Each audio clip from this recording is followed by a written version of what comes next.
Anyway. All right. Hey, I am waiting for people to come on to see can you all hear me? Because I can't hear anything. So, mm, mm, mm, mm, mm. Okay, let's see. How about now? Okay, say something, JC. Something JC. Can't hear you. Hi, everybody. Can you all hear JC and can you hear me? We're testing because I can't hear anything. This is crazy. I might have to move out again. Okay, so they can hear us. I can't hear anybody. Okay, so let me see what I can do because this is on me then. Ah, shit.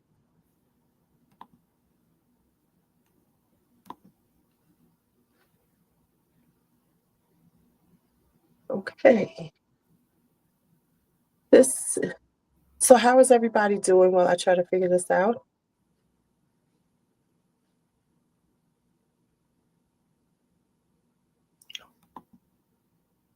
Sorry, I had it on mute.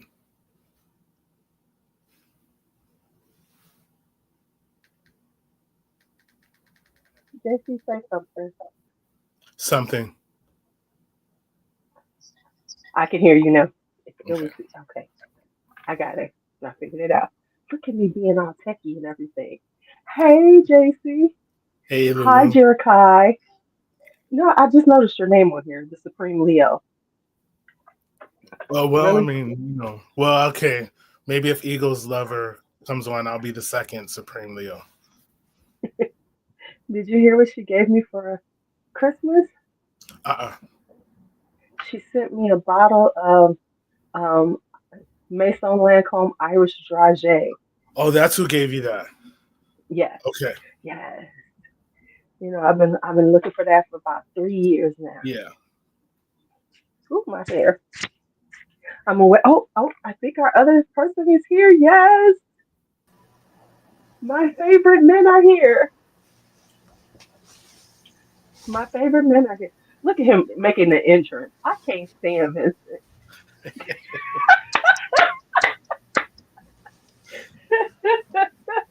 I can't stand him.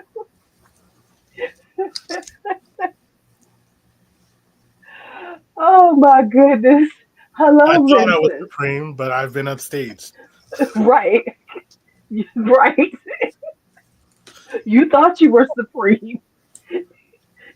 He looked like he should be in a.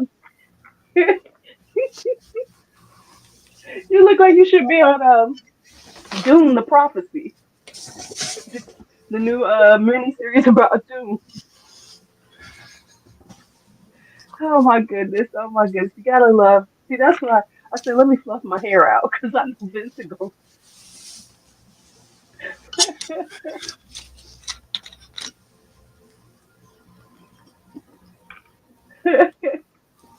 Hi, Vincent. Hey, Happy Vincent. New Year. Happy New Year. What's up, brother? Hey, how's it going? All right, how you been? I've been good. Yeah. Yeah, Happy New Year. same to you. You hanging in there? Yeah. Made it to 2025. Right, It's good to see you. exactly. The Lord of Darkness. Vincent, that was quite the entrance, sir. What? That was quite the entrance. What entrance? Oh, that wasn't. I'm sorry, my bad. That was somebody else. Okay, Yeah, that was my somebody bad. else. I had to kick his ass That out of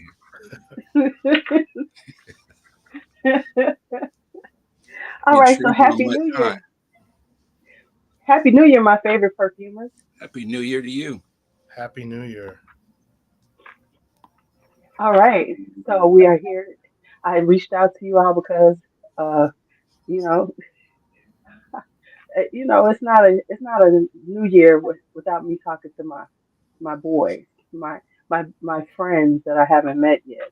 Even though y'all know y'all my best friends, but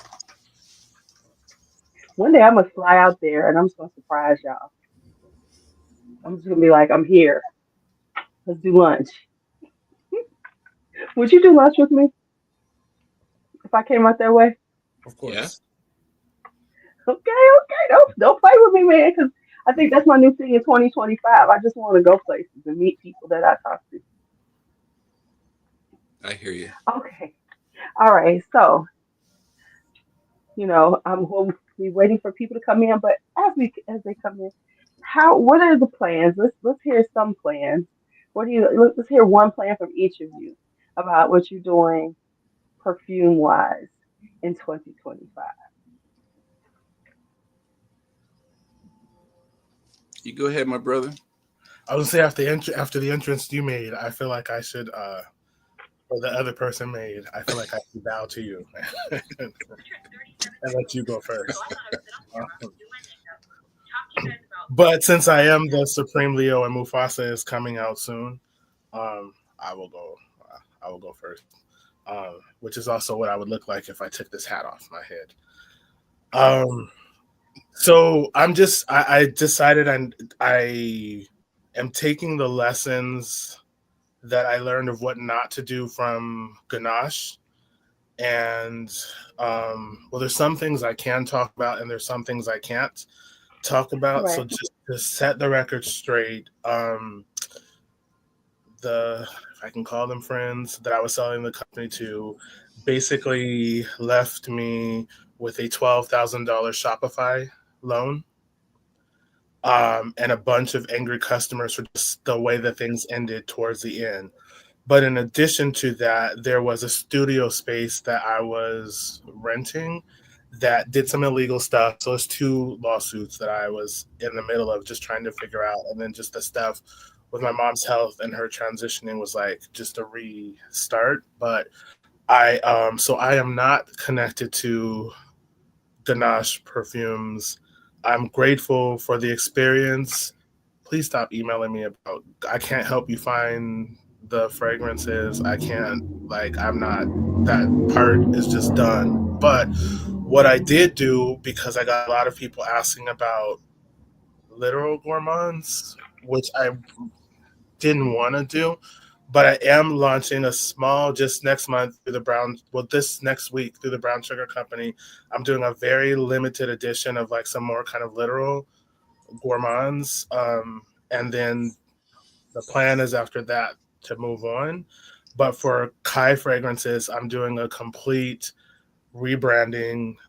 So new packaging, new bottles, um, labels, all of that. So I've been spending the past like weeks, months ordering bottles, getting things from China, which has been an experience, and hopefully the tariffs don't affect that process. Right.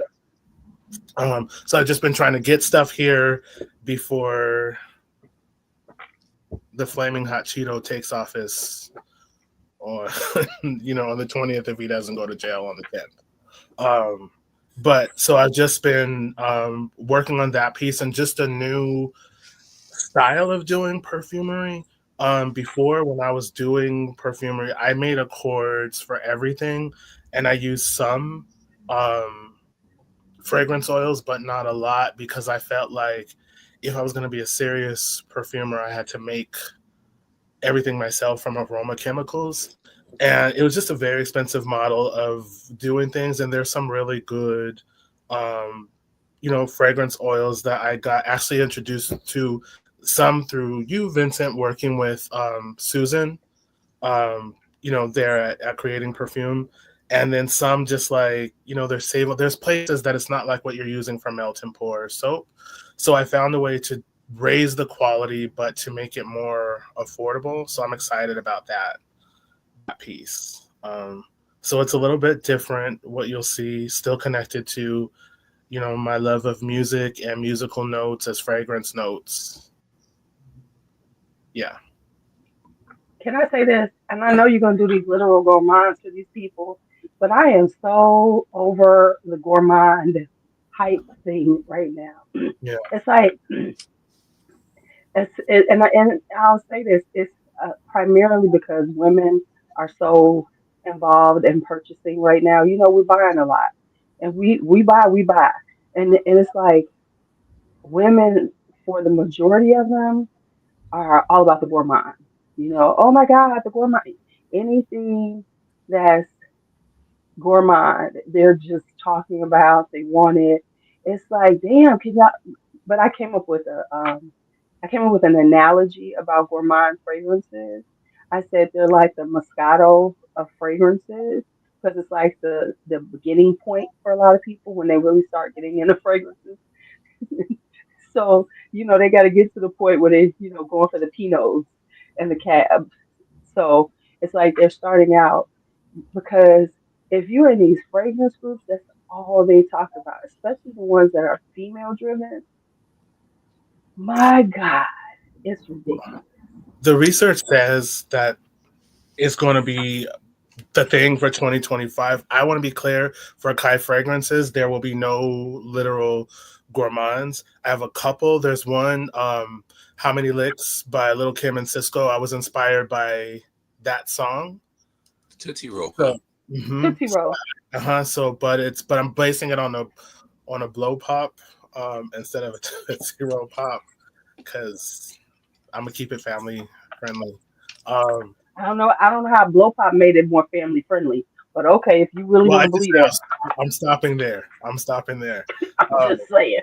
so yeah, so it's based on a cherry blow pop with bubblegum and some tuberose and jasmine, but it will not be a literal gourmand. And then I did make an accord that I'm calling a P Funk accord. Um, that smells like a woman in the morning, and I'll again keep it family friendly, and I'll just stop there. Okay, yeah, you made that real family friendly. Yeah. Okay, and Vincent, let's talk to you for a minute. 'Cause see, I'm trying to be good. We starting 2025. We're trying to be good people. I don't know how long this gonna last, but okay. I'm wondering, and I've actually wondered this maybe for the past year because, stopped making straight on gourmands. I mean, I'll do gourmand things, but a bunch of other nuances incorporated into it: florals, fruits, woods, whatever. But I'm wondering if, or I have wondered if people's association with gourmand, that quick association introduction into perfumery, is because if you think about it, it actually involves more than one sense. Mhm. It doesn't just involve smell. To some degree, it involves taste. And I'm wondering if, because it involves more than one sense, it's something that can attract people easier. I think it's also because it's something that they can identify and understand.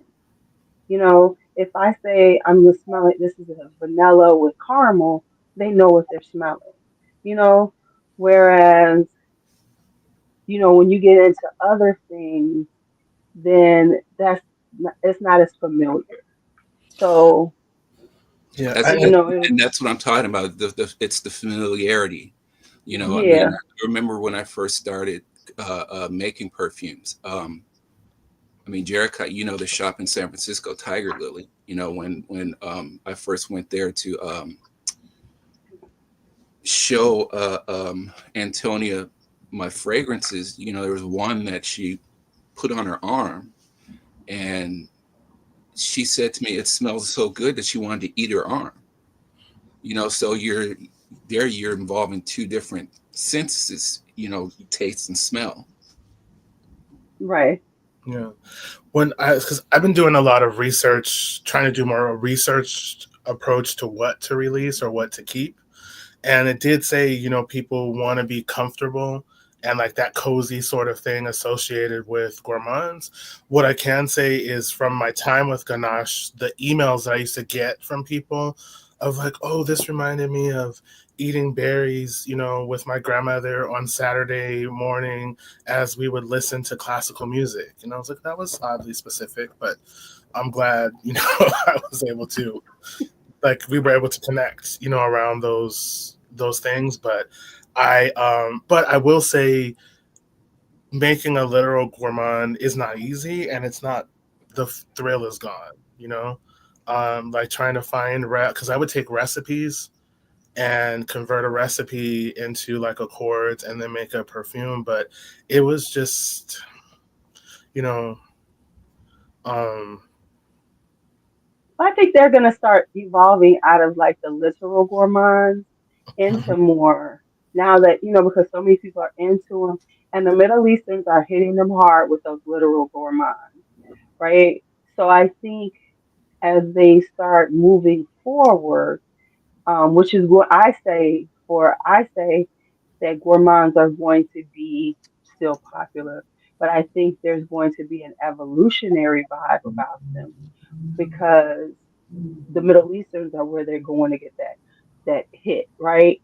And so as people as more people start really delving into it, I think their gourmand things will become a little more, you know, layered and I don't want to say sophisticated, but a little better.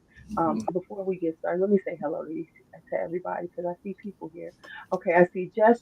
Hello, Court. Hello, Rosalie. Uh, Karen's here. Who else is here? Grace tonight. Cassie. Alexi. I ain't got my glasses on. I can't see shit. Liz. Okay, so hi everybody. Okay, welcome. I also have us on my Facebook page because I never connect Facebook. Vincent, give us something you're talking about doing, and then I'm gonna have you guys kind of introduce yourselves so the people who, if there's anybody coming in and watching on Facebook, because I never use that one because Facebook sucks, but at least they'll see it. Well, for me, it's kind of more the same, like the past 2 years, kind of the same pattern. Maybe doing my sales once every season and then releasing fragrances to coincide with them. Um, the one thing I do want to say is and with Jerikai here, he'll kind of know what I'm talking about. But a lot of people wonder, why you release so many fragrances. Well, it's not like I'm making them and then releasing them.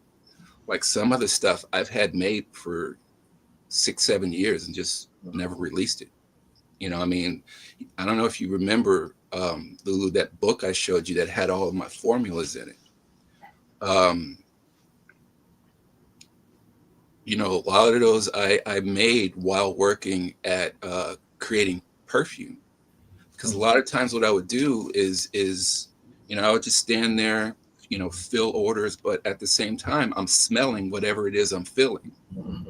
And then what I would often do is, like, on the side I'd have a little beaker, and I'm just mixing stuff as I'm filling orders. And so a lot of the stuff I've made, that's how it came to be. So a lot of the stuff I'm releasing is old. I wouldn't say old, but formulas I've had kicking around for a while.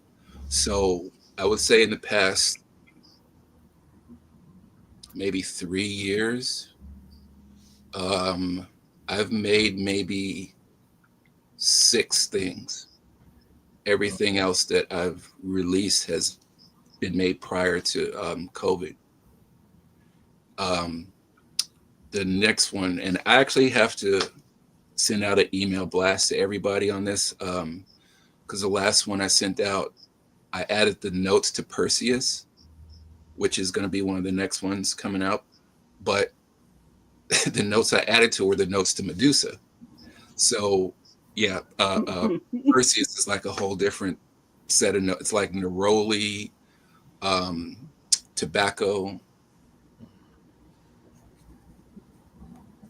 cedarwood, I think ginger, but something like that. But anyways, yeah, I'll send a correction to everyone about that. But anyways, yeah. So yeah, the next sale is Perseus Melanoe, which is the next rose fragrance. I have a few lined up. That purple floral that I've created that I'm so proud of. I'm going to be releasing soon. You haven't smelled it yet? No, I was waiting. I saw you. Here it Well, is. You just get to okay. I'm going. ready.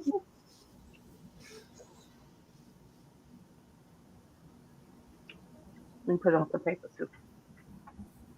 Now you remember I was talking about last time I talked to you about pairing a rose with a fruit. Yes, it's I very had fruity. this at one point I was thinking cherry, but I decided against cherry. What'd you use? Mm. You said blueberry? This smells good. It is sweet. It's sweet and fruity, but I can I smell went the back rose. to the ghost dance, and I used my blackberry accord. Oh man, Mm. it smells really good. And I don't think I have anything like a blackberry and rose. It smells really fruity. It smells almost like you were saying, like a blow pop. It smells candy like. Smells yeah, it smells like a fruity candy like. With the rose in it. And the rose gives it a little sharpness. You know I love rose, so I'm easy. I'm easy. I'm easy for my roses, honey. I'm easy. Oh, but this is this is more of a day rose. Like we have our this would kind of take over for dream walking. This would be a You think really so? pretty like I'm going to my daughter wants us to go to tea for her birthday in Where? February. We're going to high tea Oh, and I will wear this. This would be like perfect huh. because it's kind of like it's not it's flirty as opposed to like deeply sexy like the Venusian and Rosa Venus. This has Well, a more flirty quality to it. I'll give you a little bit of my concept on that. Is that that's supposed to be nestled in between the Venusian and Blush of Dawn. I can So see that. it's supposed to segue from the Venusian to Blush of Dawn. So that's Yes. supposed to be like dead of night. Um, the I did a cherry and rose mixture, but it just kept smelling too dry, and I didn't really like it. So yeah, I went back to the drawing board on that one. No, this would be for me personally. This would be like because Blush of Dawn is very morning like. For me, this would be afternoon tea, like Okay. about midday, because it has a sweet, flirty like. I would be like in a happy mood wearing this, but I would also be a little more flirtatious. Like Blush of Dawn is I'm just feeling like the beginning of the day, but this is giving me like a flirty vibe. This is a flirty, fruity rose. Like for people who like it, for women, this is like a rosy vibe, like Labelle. Not as similar, but it gives that same feeling. Like it'll be very flirty. Like this would be perfect for like springtime, wearing like a really pretty dress. Like you finally getting out and it's warm outside, and I would wear this with a really pretty dress. Like especially if I was going on a date, like a day date, this would be day date perfect. Huh. Um. So I'm telling you from a woman's standpoint, that's what I get. Yeah. Okay. But as it keeps drying down, but let me say this, I can see where you're going though, because as it's drying down, I catch that It's kind gonna of get darker darker. rose. No, it's gonna get Yeah, darker because the yeah, musk is the gonna rose is start to getting melt. darker, Yeah. but that's okay because I'm flirty, and now I might be vibing with somebody. So now I'm giving them that. You know, Vincent, you have a And question right there. yes, one that's going to get re-released in the spring is one that I felt like I turned a corner with artistically, and it's called Fugue. Um, and I'll be the reason why I pulled it wasn't because of chemicals being discontinued or it didn't sell or anything like that. I hated the comparisons to Aventus because it has a pineapple note in it. And as soon as you Oh, say pineapple to somebody, that's exactly what they think. oh yeah, it's got pineapple in it, and it's a vintage. Of course it is. Yeah. It's So got yeah, saffron in it. It's BR540. yeah. So yeah, I pulled it.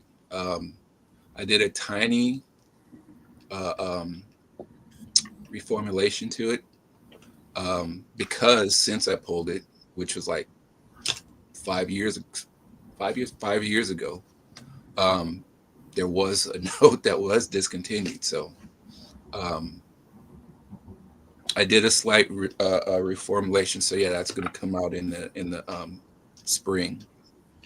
Um, and I'll give you guys a little bit of Jerikai. You remember there was a note. It was a chemical. It started with the letter M. Um, Montanate. yes,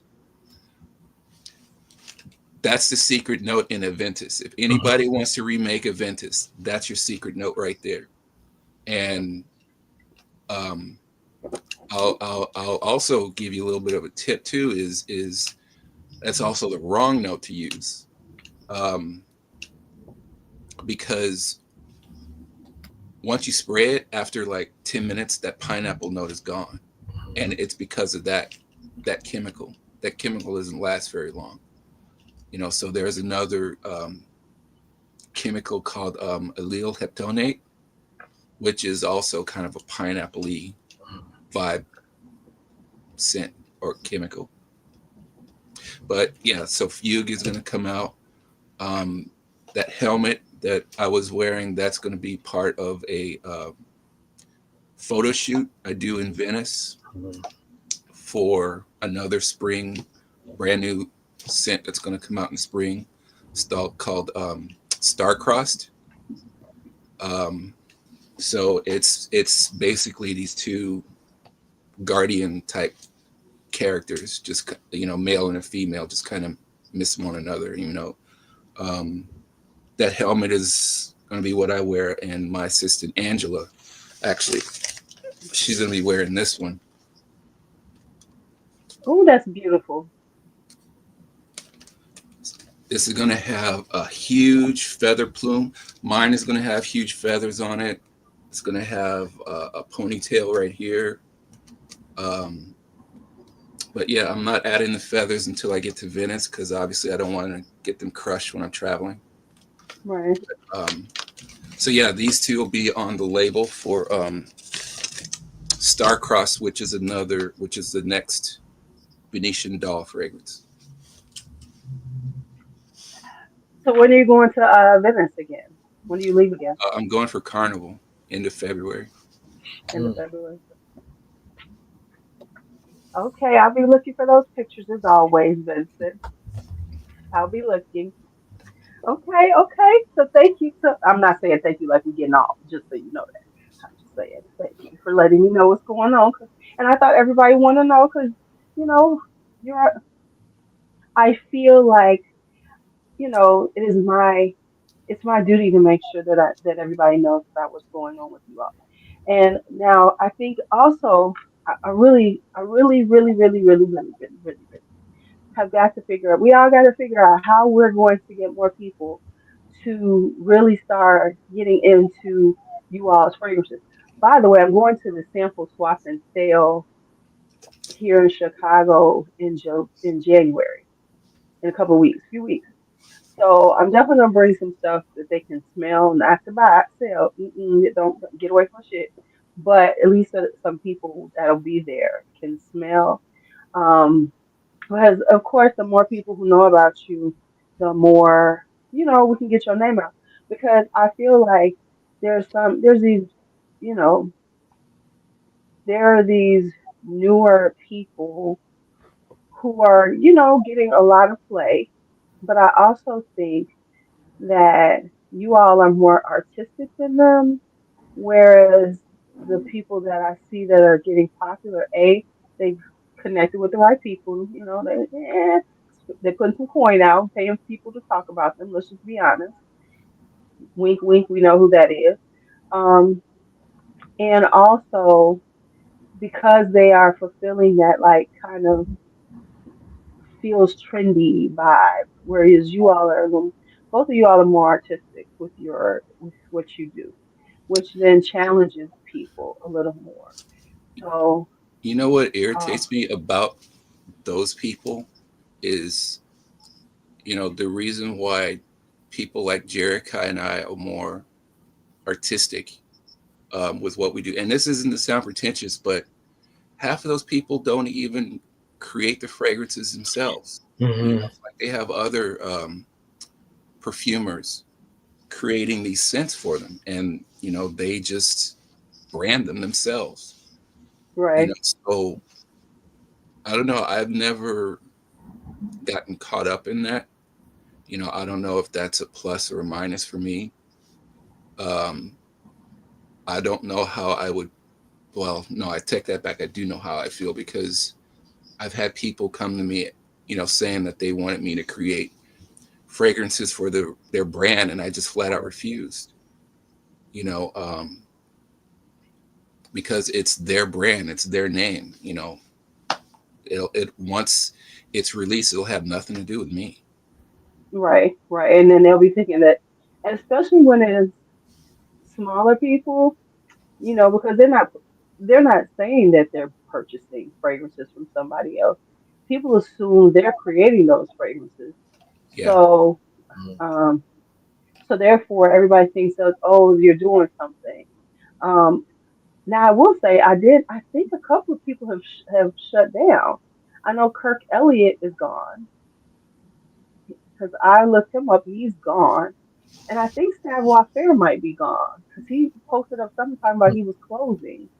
So I'm not sure if he's just moving to another space or if he's kind of closing because it was like towards the end of it was like the last few weeks because the end of the year and the beginning of the year is when people make their I'm out of here announcements. So I don't know because it was like a really weird one and it looked like he was closing down. But I don't know. Maybe he's just moving. I caught it wrong. Jarek, I don't know how you feel about this, but when you are inspired to do things, it never ends for you. Mm-hmm. You know, and I mean that's the reason I'm still here. I closed down um, during COVID for other reasons. Not because I ran out of ideas or I couldn't find people to collaborate with me or anything like that. It's like I could watch TV, I can have conversations with the two of you and be inspired for something. Mm-hmm. So as long as I'm inspired, it's never going to end. Yeah. Okay, that's good to It know. ha- Cause it has to be I it was. has to be something else that puts the monkey wrench into my plans. That's good to know because I be worried about y'all. I be worried because it's a selfish worry, but I worry because I want to keep getting my fragrances. Speaking of fragrances, Wanderlust. Where's she at? Okay, hold on. Let me find. Somebody asked about Kai. Let me grab my Wanderlust. So in March, I'm doing a relaunch. There are a few gourmands. They are not literal gourmands. If you're looking for literal gourmands, you will be disappointed. But I do have a few. So the song by Alexander O'Neill, "If You Were Here Tonight," or if you were, as many times I listened to that song, you would think I would know the name of it. But at any rate, I was inspired by that. So I have one that is plum and cognac, which I actually used the formula, Vince, that you gave me for the cognac accord. Right So on, brother. It's got plum and cognac, rum, and then I have one that I am not sure if I want to release. I'm pissed because I worked on it for the last 4 years, finally got it where I wanted it, and then Lush released the sticky dates, and this is not like the sticky dates. But I'm not. I just it's that thing of like I guess in this world you come up with an idea, then someone else does, and people are like, oh, you're trying to be like, and it's like, no, I wish I could just have an idea in my head and it works out perfectly the first time, but that rarely happens. Generally it takes several months, sometimes several years. There's some things that I still don't right that I'm working on, but I'm gonna do a relaunch in March. Do you work with plum often? I don't. I love plum, but I have plum is a thing where it's been hard for me to find the right thing to make the accord. But I the prunella and Yeah, the yeah. damascus. And then there's one I just discovered it through Perfumer Supply House. I think it's Fruit Sect is what it's called. But that to me was the missing ingredient to get the plum accord where I wanted it to be. Okay.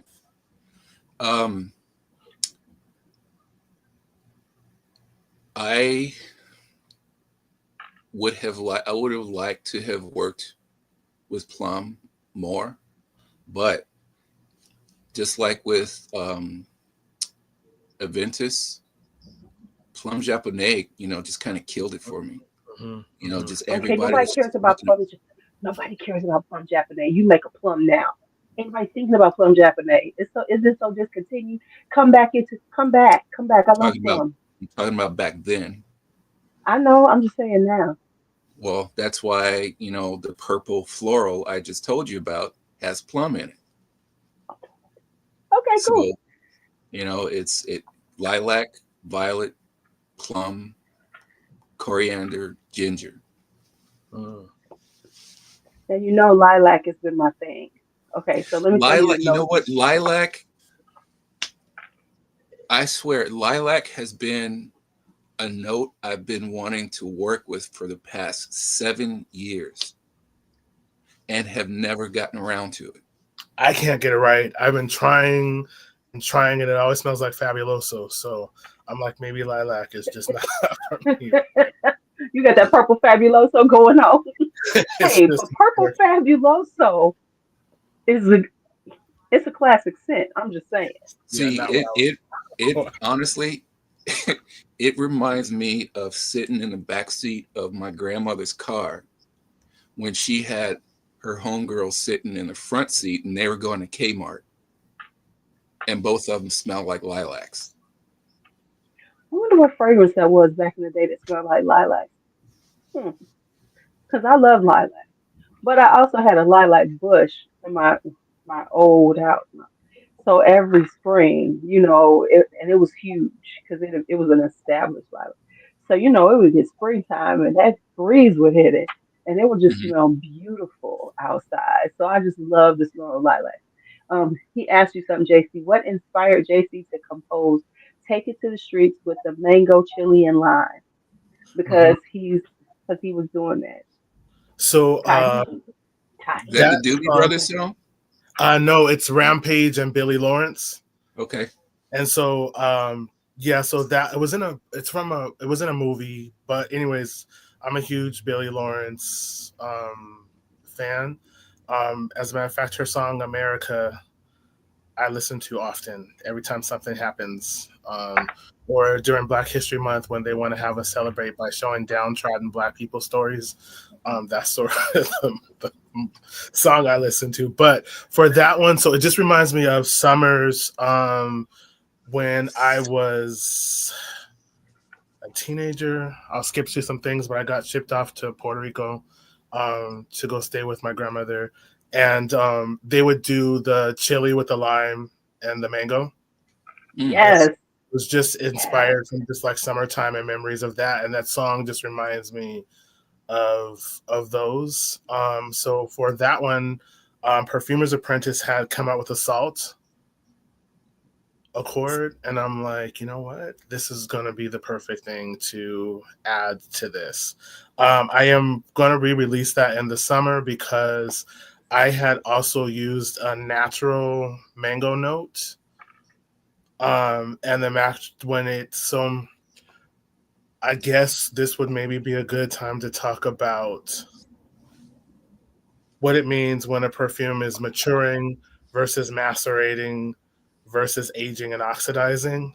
Reciprocating and So, and actually, syncopating.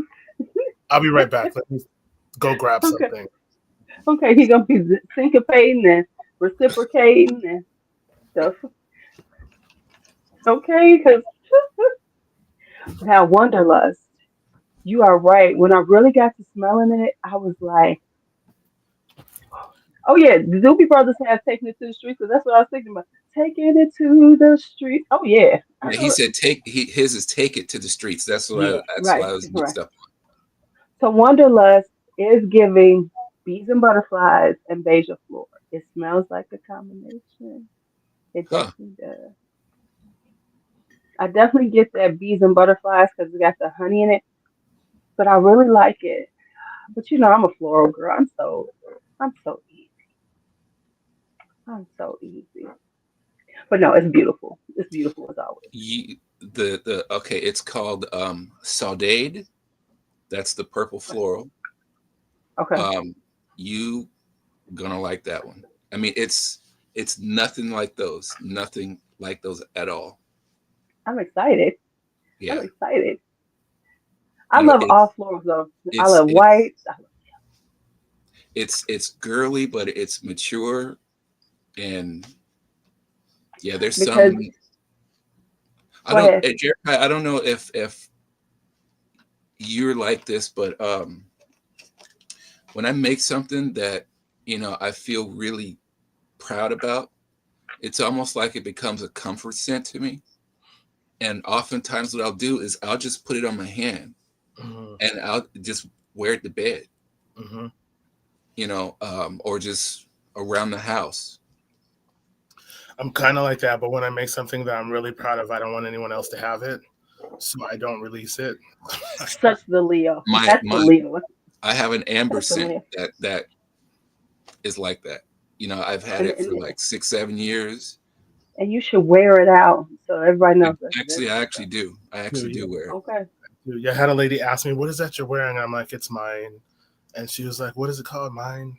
And so she was like, "Where can you can't because it's mine."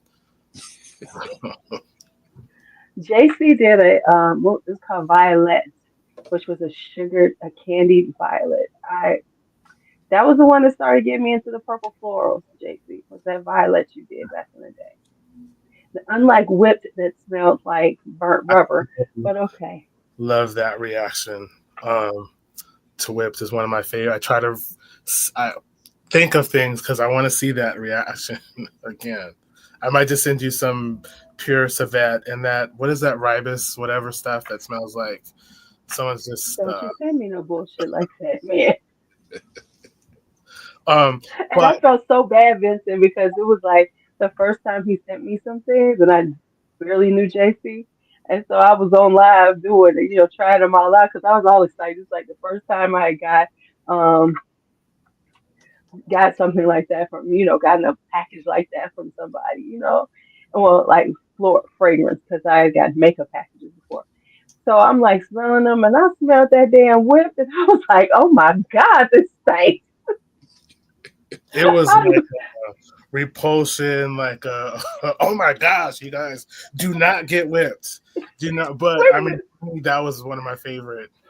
But the thing was, I was like, oh shit. Because this is the man who, when I asked a question about my first order, he just, you know, canceled my Refund, order, refunded my money. So refund. I was like, oh my God, he's going to see this and he'll never speak to me But again. in all fairness, let me say this. So when I had hot perfumes, I'm actually going to be doing a thing talking about just kind of like failure, because somebody was talking about me on Reddit. Um, but when I was with hot perfumes, I didn't have the confidence in what I was doing because it was just my first time creating perfumes to sell. And so I encountered someone who was just really kind of an evildoer who sort of exploited that piece. And there was this whole thing like back then, I was like excited about this project. So I was talking about it in like Facebook fragrance groups. And so it was just all of this stuff. So if I had just canceled this person's order from the start, I would have avoided myself a lot of just grief. So it was just like, especially when I wasn't expecting with Ganache, it went from, 2 or 3 orders a month to like 30, 40 orders a day. And I was making all this stuff fresh.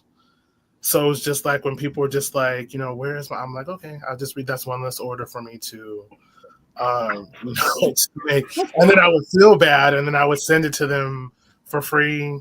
So it was just, it was a lot of stuff. Look, listen, I had to go, please. I was like, I don't want you to, can I send you back my money? I had to beg this man to take my money. It was sad and pathetic. Okay, so he said, I do not like mossy floors. You are absolutely right. Well, it's not because of the florals, it's because the moss. The moss reminds me of it smells like the wood. It smells like dank, rotten wood. I'm sorry. You can't convince me that moss does not smell like that. It reminds me of when I was a little kid and I used to be playing in the woods. And you know how you got that water, standing water with the leaves decaying in it and it stank. And that's what that's what the moss smells like to me. Hey, Mark, Valencia. And then Mark, I Karen. got a question for Mark. I want to ask him: has he ever smelled Escada Pour Homme, which was a fragrance that was like out in the late '90s, early aughts?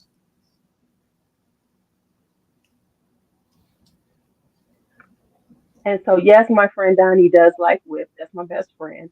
Actually, I gave it to her. I no longer have whip. I let it go. I sent it out into the nether, the ether. Um, so yeah, but she liked it. She's like, "Oh, that's not good." I wanted to tell you, you ain't got no taste. But I was nice.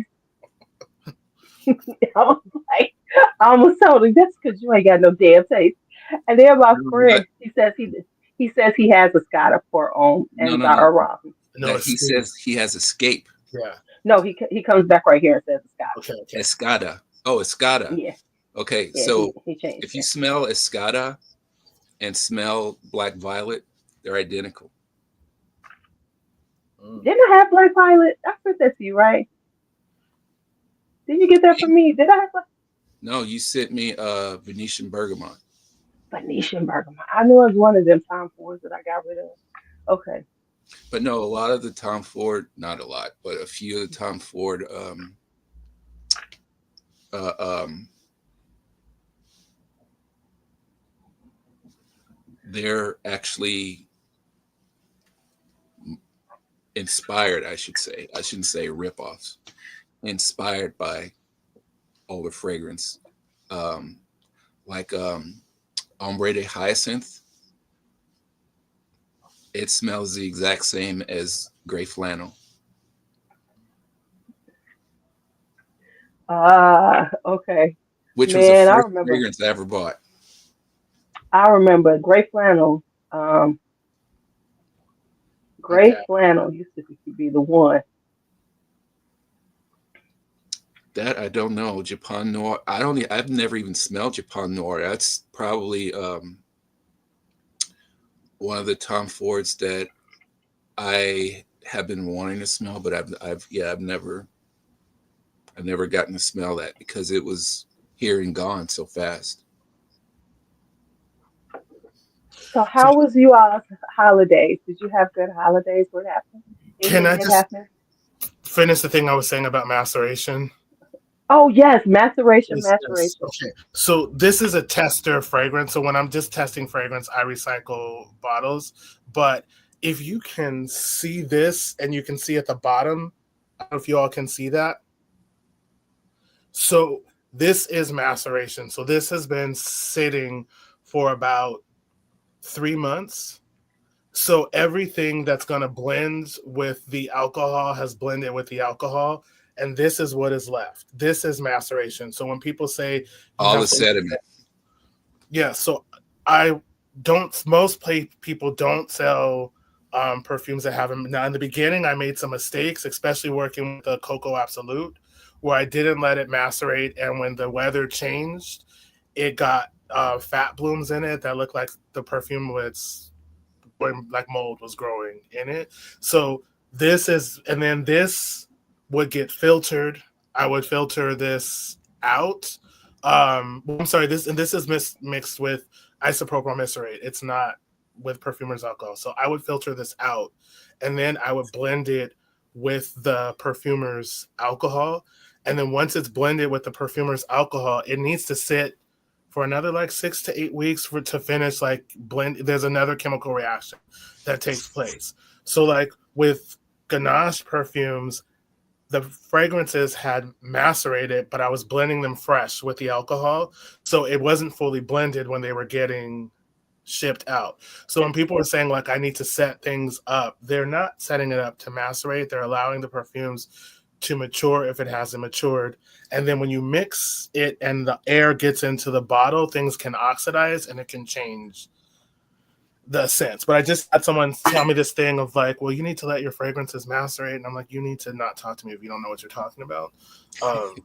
Because, yeah. So they're letting them macerate, not Mature. macerate. They're letting them mature. So Yeah. you're letting them mature a little more, as opposed to maceration, which is the blending in the beginning. I don't care. So there's a letting them mature is a fancier way of saying ferment. You know, like with food. You know, a lot of people say that, like for instance, if you make spaghetti, and you know you let your sauce, well, you eat it immediately, and then you let your leftover sauce sit overnight. A lot of people say that it's actually better the second day than it is when you first make it, because it's had a chance to ferment or mature. Right. Okay, now that's a good analogy. So it's basically the same thing like that. So like, because of course, when you cook, a lot of times you say, "Oh, it's gonna taste better the next day." A lot of things, like you said, sauces, things like that. So that's pretty much what we're doing. So as opposed to it, so it is fully blended on your end. We're just allowing everything to just like get together a little more and do their thing a little longer. Okay. And sometimes too, you know, a lot of the fragrances I make take so long to ship out because I'm making a fresh batch. And I have to let it sit for about a week. So you get rid of all that sediment that Jerikai just showed you, you know, and now oftentimes I'll actually filter it, you know, 2 or 3 times, not just once. Yeah. I think that's because that was one of the things I used to get with Ganache, where people were like, well, it takes a lot. I'm like, I'm telling you on the website, it is made fresh. If I ship it the same day that I mix it with the perfumer's alcohol, you're going to get it. And 9 times out of 10, you're going to say, this doesn't smell like anything. You know, so I have to let it sit, you know, for a few days. And there are things where even after something, like if I were, because this does have the cocoa CO2 in it, once I mix this with the perfumer's alcohol, and the same like with I use a coconut pulp. Anything I make that has coconut in it, when people are like, well, this smells more like the meat of the coconut, it's because I use coconut pulp, CO2, and then I make my own coconut aldehyde. Not aldehyde. I use coconut C18, but I make my own coconut accord using aroma chemicals. But the secret to my coconut is I use the coconut pulp CO2. I have to actually put those perfumes in the freezer and let them get cold and cold filter it, because if I don't, the coconut pulp can re-solidify. And so like if the weather, go ahead. You put them in the freezer before the alcohol or after? After I put the alcohol in, I put it in and I cold filter the fragrance. Okay, yeah, because of course, um, if it gets cold, if you haven't filtered it, you're still gonna have that. It's gonna solidify. So you're gonna have little pieces of But alcohol doesn't freeze, so that's why I was asking. Yeah. I just want to make sure, because of the first experience I had with chocolate wasted, it did, and it really looked like kombucha. is what it looked like. So and people were very upset, and I would be upset too. I was upset when they were, Yeah. you know. So I, I will say this: when it comes to oxidation, I think it depends on the materials that are used. And I don't know how, I don't want it to ever, because I feel like if I'm talking about someone else's fragrances, I'm talking about someone else's art. But I do know some brands, that use stuff that, as you, how am I'm trying to say it in a way that sounds respectful. I do know of brands. As a matter of fact, there's a person on not YouTube, on Instagram, who just did a thing of making a perfume, showing people how the perfume is made. And I was like, please tell me you're not making this to sell to people. And even though there was a scale and they were weighing things, the way things were put in was like, mm-mm. But they were using essential oils. I could tell it was a citrus essential oil that they were using that was not diluted, and they were just putting it right in. So I don't know how that's going to oxidize. I don't know how that's going to mix with the air. I don't know if it's going to be safe to put on your skin, because it can make your skin, photosensitive. So I feel personally like it depends on the materials that you use. There are some things that I have that I feel like do smell better once, it's got time to, once it has oxidized. There's an iris fragrance that I made, and that bottle now is about 10 years old. And I feel like it does get better. And then there's some things, one fragrance that I made, when it sat and the air mixed with it, now it smells like all-purpose cleaner. So, So let me ask you this: what do you all think about natural fragrances? Because you have these people like, yes, it might work natural, and then I look at their stuff. I'm not gonna pull it out so no one can see what I'm talking about. But then they're saying, this is all natural. We're using a natural, and then you look, and I'm looking at this denatured alcohol, fragrance, benzols. So where's the natural part It's of it? natural. Yeah. yeah. I mean, Um, I will say, natural fragrances have a quote unquote place. You know, if they're done right, that is not done right, obviously, because like you said, where's the natural in this? It's like going to the store and buying a bottle of juice where the label says 100% natural juice, and then you look on the back, contains 10% fruit juice. Right, right. Make um it make sense. right, but I mean, they do have their niche. They do have a place with people who prefer natural ingredients. But how many are really natural? well, I'm just saying because I've never seen a fragrance that says that it's natural and actually looked at their ingredients list and it wasn't really natural. I know of a few, but I will say, like, so there is, it's interesting because there is a strawberry fragrance oil that smells like that. Those strawberry, I can't stand it, so I don't use it. But it smells like those strawberry candies. But then there is a natural strawberry isolate that is made from all natural materials. And the funny thing is, I have used that in perfumes, or even in raspberry beret. There's a raspberry leaf, and there's a natural raspberry isolate that is in that. And people will talk about the synthetic raspberry smell. There's no synthetic raspberry in raspberry beret. That is actually all natural materials that are used to make the raspberry accord. But I made a version with a synthetic raspberry, and people actually responded to that better. But I did have a lady who was challenging me, saying, well, you should only use natural ingredients, for health and clean ingredients. And I said, okay, I'm going to put it to you like this. Let's say that I said right now, I have some all natural poison ivy, right? Oil. Would you rather put that on your skin, right? Or this synthetic perfume, and which is going to be better for you? Like the restrictions, like if you look at the IFRA restrictions around natural ingredients, it's actually much more regulated than the chemical counterparts. So to me, it's great marketing. It's kind of like the thing of where people say soy wax is bad.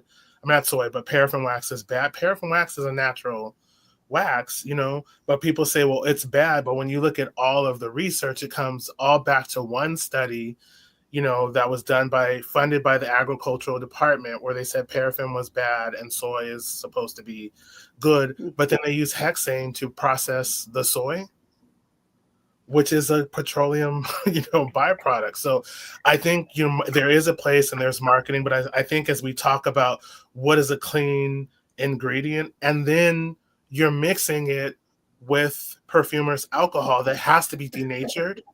And exactly. So it's automatically not natural as soon as you do all that. And the only person that I could think of off the top of my head, I mean, I've been completely out of the loop with perfumers.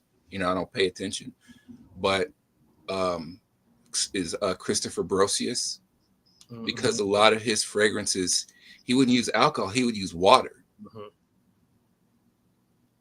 That's and so, I hate perfume. Yes. Yeah. So he would use water instead of alcohol. So chances are there may be a couple of his scents that may be all natural. And let's talk about the synthetics, because I watch videos sometimes. I don't really listen to people, but I listen. They're in the background putting me to sleep. I am so tired of people saying things smell synthetic. It's so fucking annoying to me, because it's like everything you're smelling has got synthetics in it. What are you talking about? It's like somebody all of a sudden said this shit, and now everybody are now getting on board who talk about perfumes on fragrance on, because I'm always like, explain to me, identify the synthetic smell to me. Now you can say stuff like it smells like such and such candy, which okay, that's kind of artificial. Okay, but everything in these fragrances is synthetic pretty much. No, so why are we having this whole conversation and acting like this is so terrible because it smells synthetic? See, this is one of the problems I have with the people like this lady who is demanding, Jerikai, of you that you make things natural.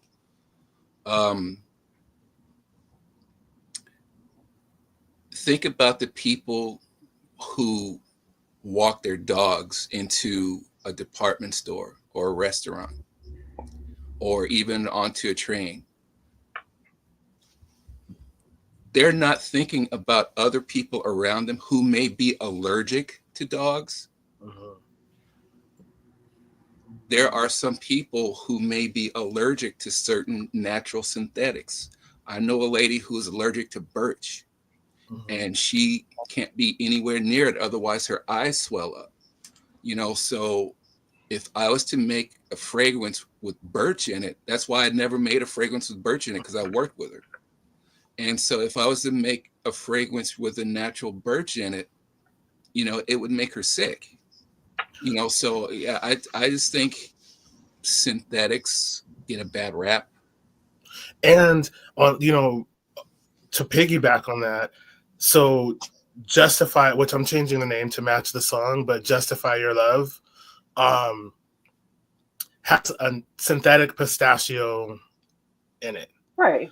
And that synthetic pistachio, some people are allergic to nuts. Now I do have a new different fragrance, but it's pistachio based that uses pistachio CO2. But here's the thing. When I make that fragrance and when I was working on that fragrance, I actually rented a hotel room, right?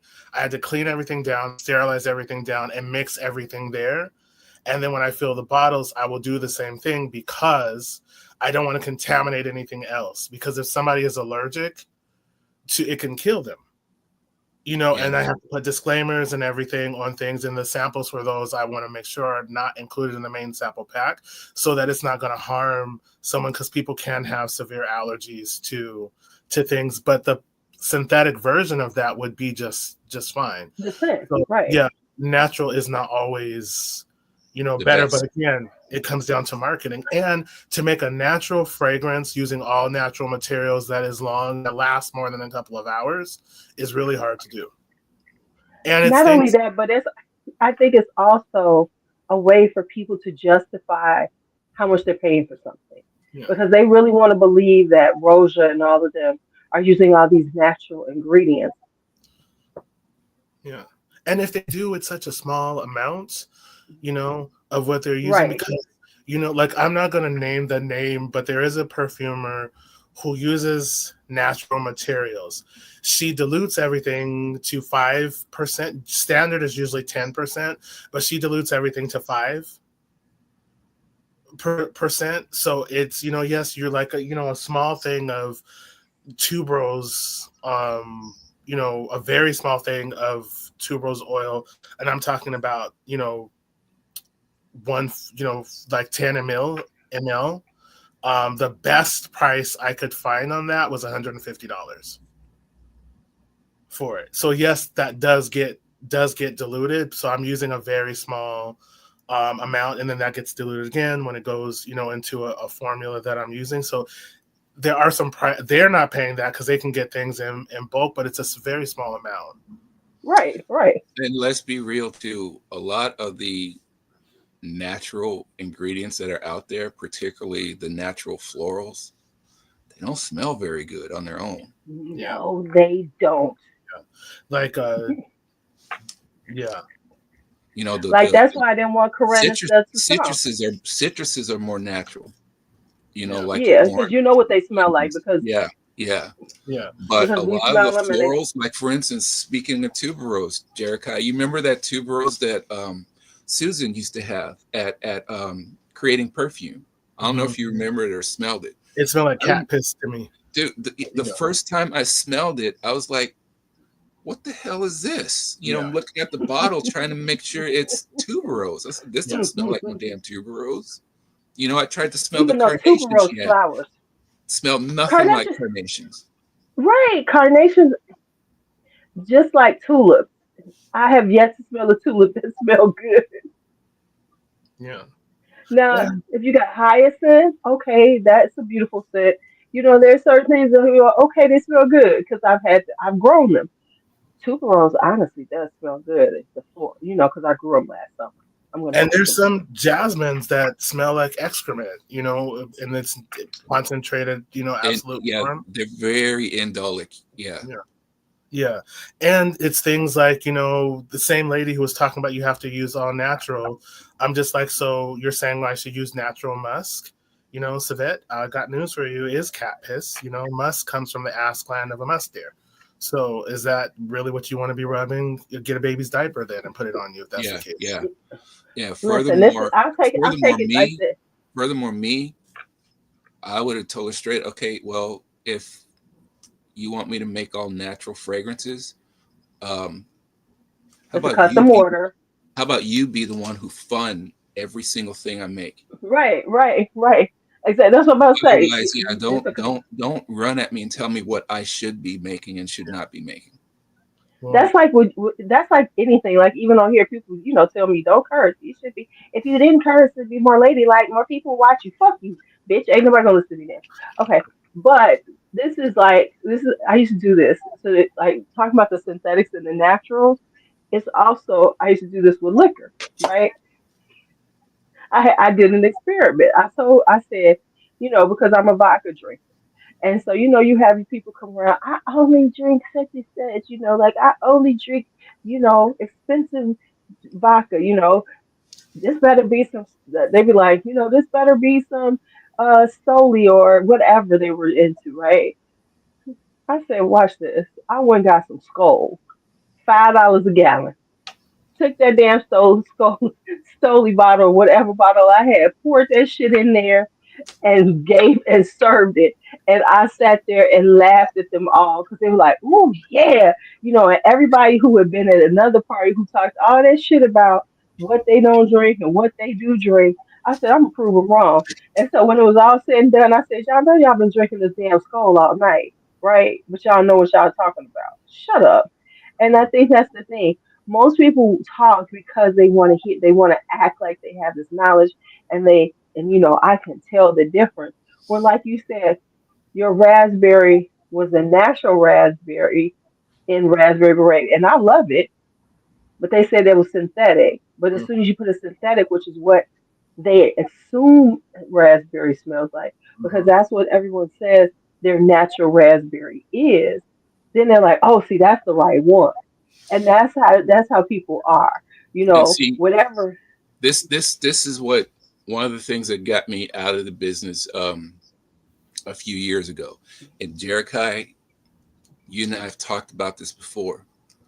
Um, you know, those people who tell you what you should and should not do with your business,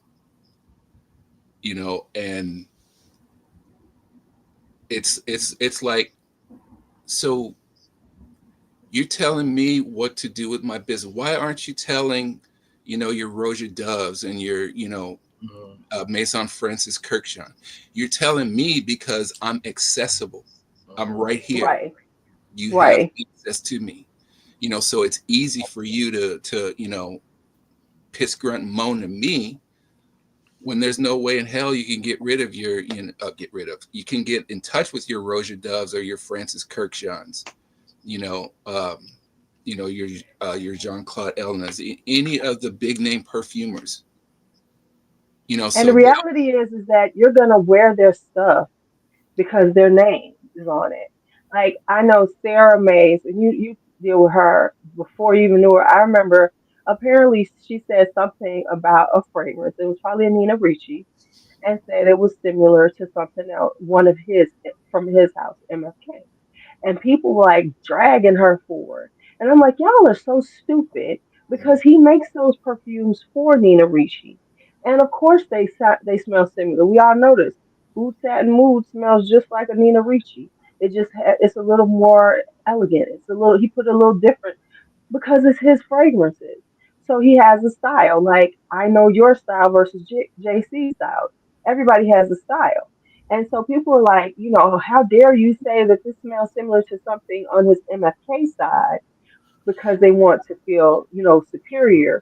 This Nina Ricci that's $40 can't possibly smell like this MFK because this is 280 and I would pay $280 for it. And that's that whole mentality. So like you said, they're going to take whatever Rosa Dove does, or Francis Kirkjohn does, and God, can people please stop calling that man Mason Francis Kirkjohn? Do you know how many times I've heard people in videos say this shit? And say it like Mason be that's his making some name. good shit. He's Mason. He's making that shit. No, not I even, no, not even Mason. Mason. Mason. Every time I hear, because I'm not one of the people who try to correct people, put in their comments, but I be chuckling when I see that. I be like, and there's so many people You that mentioned do that that. you mentioned that a couple of months ago, and see, like I said, I'm completely out of the loop. I don't really watch reviews or anything like that, but I watched somebody's review for some reason or another, and they were talking about Kirkshire, and they said Mason. And when they said that, I said, I'd be damned. She was right. They say it all the time. They say it like that's his first name. I be like, Mason Francis Kirkjohn makes this. I be like, oh, It's like, first off, read, because it's not spelled Mason. It's spelled right, MAI, not MASON. right. And every time, and I swear, you hear somebody say at least once a week, I do, when I'm like looking at stuff. Do I think that black owned brands catch more flack for the reviews they use? Hmm. I would say smaller brands. I wouldn't say black owned. I would say smaller brands, whether they're black owned or not. I can tell you what I do get. So, the thing to go back to like the shipping time. So, one of the things as a small business is that I have limited resources, right? I don't have unlimited resources. So, I have a certain amount of bottles I buy, I have a certain amount of perfumers alcohol that I buy. So, I don't really know what's going to sell, when you're first releasing something. So making things in smaller batches, or at Ganache, making things fresh to order was a way for me to still be able to offer things, but not to waste money with something that making a bunch of things that people aren't going to buy.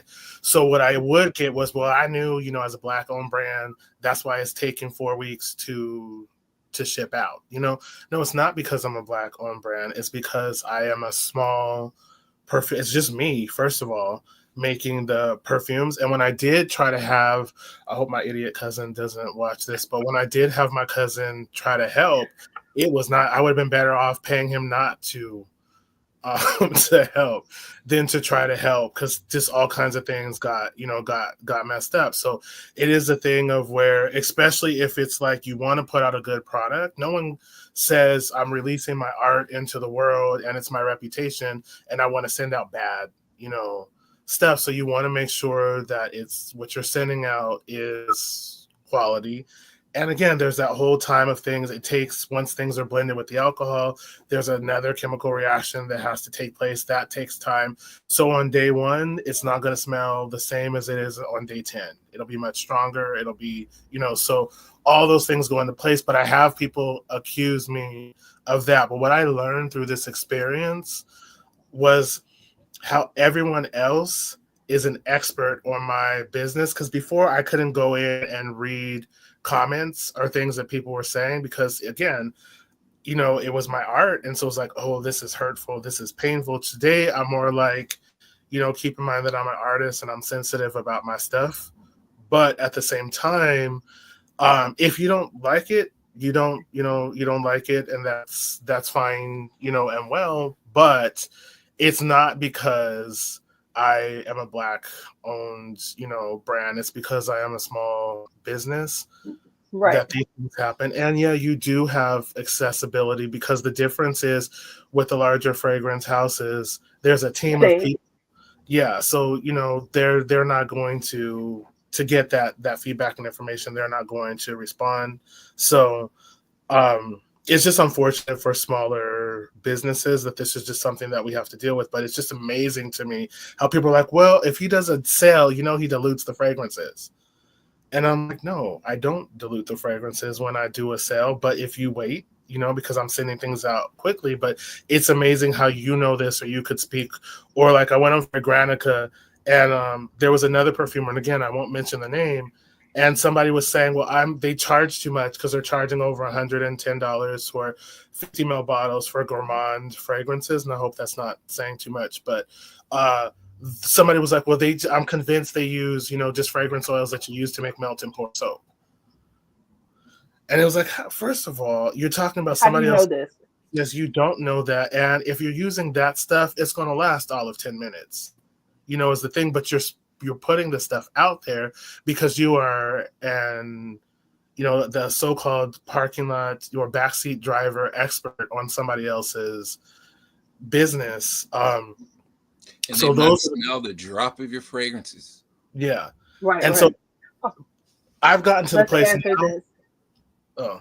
Let me take care of this before we keep going. Okay. Okay. So Liz, when it comes down to it, what we're saying is Maison is house. So that just says House of Francis Kirkjohn. So when people are saying that and they're saying it like it's his first name, that's what we're talking about being tickled about. It's not so much the pronunciation, it's about how it's being used. And a lot of times people are using it when they're talking about him as like that's his first name. When because his name is actually, they'll reference Mason as opposed to Francis or Kirkjohn. Right, or Kirkjohn. So they don't say just Francis Kirkjohn. They say that the M as like that's his first name, when that's actually just saying House of Francis Kirkjohn, his name of his company. So that's why it's not about the pronunciation. It's about the usage of it. So that's what we talked about. So for me to answer that previous question, a little while ago, you pretty much hit on it. You pretty much know my fragrance DNA, even though sometimes it strays outside of the norm. So a lot of people who do buy my fragrances or who read about me or who hear about me, they know, they know that, some of the notes that I incorporate into some of these fragrances are outside the norm, and I want that. I don't want to, create a fragrance with just bergamot, cedar, amber, vanilla. It's like no, no, no. It's like you know, I I want to be more unique as opposed to the norm. Mhm. Right. Yeah. I would rather somebody say they can't stand something than to say like somebody was, and I didn't watch reviews. Now I'm getting to try to watch them, but I heard somebody say, "Oh, this is a safe buy," and it was like a dagger to the heart. Like, what? No, like I don't want to be safe. I don't. I'm not. I realize that not everyone is gonna like everything, and I've gotten to the point where I get like that feedback. I just say I'm thinking of a verb and a pronoun. Thank you. You know, and and I keep it pushing. Right. And I think sometimes, and I mean, even like with people like me, where you all are the perfumers, I'm a person who talks about stuff. And that's what I said. Like I said, since I made this decision, I'm not buying any more Middle Easterns. I don't do the Bath and Body Works anymore. I understood that that was going to shoot me in the foot, right? Because then that means I'm not going to get those views. Because if I'm not on that trend, I'm not on what's popular, of course, then I'm not. People aren't going to look at me. So I had to be okay with that and say, but I want to do what I like, and I want to show the stuff that I like, as opposed to rushing to buy the things that everybody's talking about. No, this is all about what I like, and if I'm going to show people things, I want it to be something that I'm like really excited to talk about. So I wanted to be things that I done bought, and even good or bad. Yeah, my dumb ass bought this because it was $70, and I wanted to try it, and it didn't work out. I'm okay with saying that because it's something that I really wanted to try, and so that's what I had to shift back to being like, because it's hard not to get caught up, especially when you do things like this, because you want people to watch your content. You want people to see what you're doing, right? And then on top of it, just like you all get it, then we get it. Because, I get people who are like, oh, and, well, don't nobody say that shit to me no more because they know this bitch is crazy. But, we as content creators, people say, could you get this and try it and tell me about it? How about you go get it and send it to me, and then I'll try it. And, and just like you said, it's about my resources. And that's what I had to be realistic with. Why am I buying things so people watch me that I'm pretty much not really interested in, but I'm gonna get it anyway so somebody will like it. Fuck you. You ain't gotta like everything I got like. But this is what I got. And so some people will be interested in it, some people won't. And that's the same thing with you all. It's like um you're gonna do what works for you all as a perfumer, as opposed to trying to for it to be safe, then that's what the mass producers can do, who are making millions of bottles. That's their space. That shouldn't be your space. You shouldn't be trying to make something safe or anything like that, because why do that? If this, unless that is your goal, is to be create a large company and then you're going to sell it off and be done with it. But if this is your art, that's something totally different. Well, safe to me implies there's no uniqueness Hmm. um, Yeah. in it, and so if somebody says, one of my fragrances is safe, I mean, I'm not devastated by it, in all honesty, I'm kind of flattered, but that's not the mindset that I put into it. It's definitely not I want to create stuff to make people feel unique, unique stuff to make people feel unique and like they don't smell like anyone else. Everybody else, right? Right. Because I I can. mean, like, you can go any place and be like, oh, BR 540, whatever, whether it's BR 540 or the 10,000 dupes of it. You know that smell. We all know it. That's the whole point of having this huge collection and stuff. Like, I want to smell different than people all the time, you know? And part of that is finding people like you all that make create things that are a little different than everybody else. So when I look at yours, Vincent, I might say it's very beautiful, it's pretty, it's this and that. But I always tell people, I don't know if it's for you, it's for me, pretty, it's beautiful. I want to smell like this. But you have to be willing and be open to the Cabernet Sauvignon. You have to be ready for the Pinots of perfume as opposed to the Moscatos, the Pinot Grigios. You need to be ready to, because it's the same thing. Most of the time when you start drinking wine, you start out with the sweet wine, the gourmand. You start there. And then as your palate changes, as you try more, then you develop into, because I remember when I was really young, I remember being with some people, this guy, and we went out, me and my friends, we was out here kicking it. I don't know. And he had some red wine. Now, I had never had red wine before in my entire life, really. When my dad used to bring home, it would be like Puy and stuff, right? Um, and So I remember drinking it, me and my friend, and it was the driest damn wine I had ever had. It felt like it had sucked all dehydration out of my mouth. It was terrible to me at 20 years old. I bet you if I had that same wine now, I'd be like, oh my God, this is so beautiful. Because now I've drank enough wine. I've changed, my palate has grown over the years to the point that a dry red is good to me. So this is the same thing with fragrances. The problem is that so many people aren't willing to push themselves beyond the boundaries. And most people aren't willing to push themselves beyond any boundaries, whether it be fragrances, food, whatever. They're those type of people who, oh my God, like I was saying something like at work. I said I went to someplace roadie or something, and I got a buy one get one free on falafel. Well, I was like, hey, would you like? I asked somebody, would you want a falafel? And they were like, falafel? What the hell is that? And I was trying to explain it to them, and I was like, never mind, you don't get it. Well, And that's the way fragrance, it is. I just think fragrance is one of the easiest things to explore, because really all you got to do is just go to the store.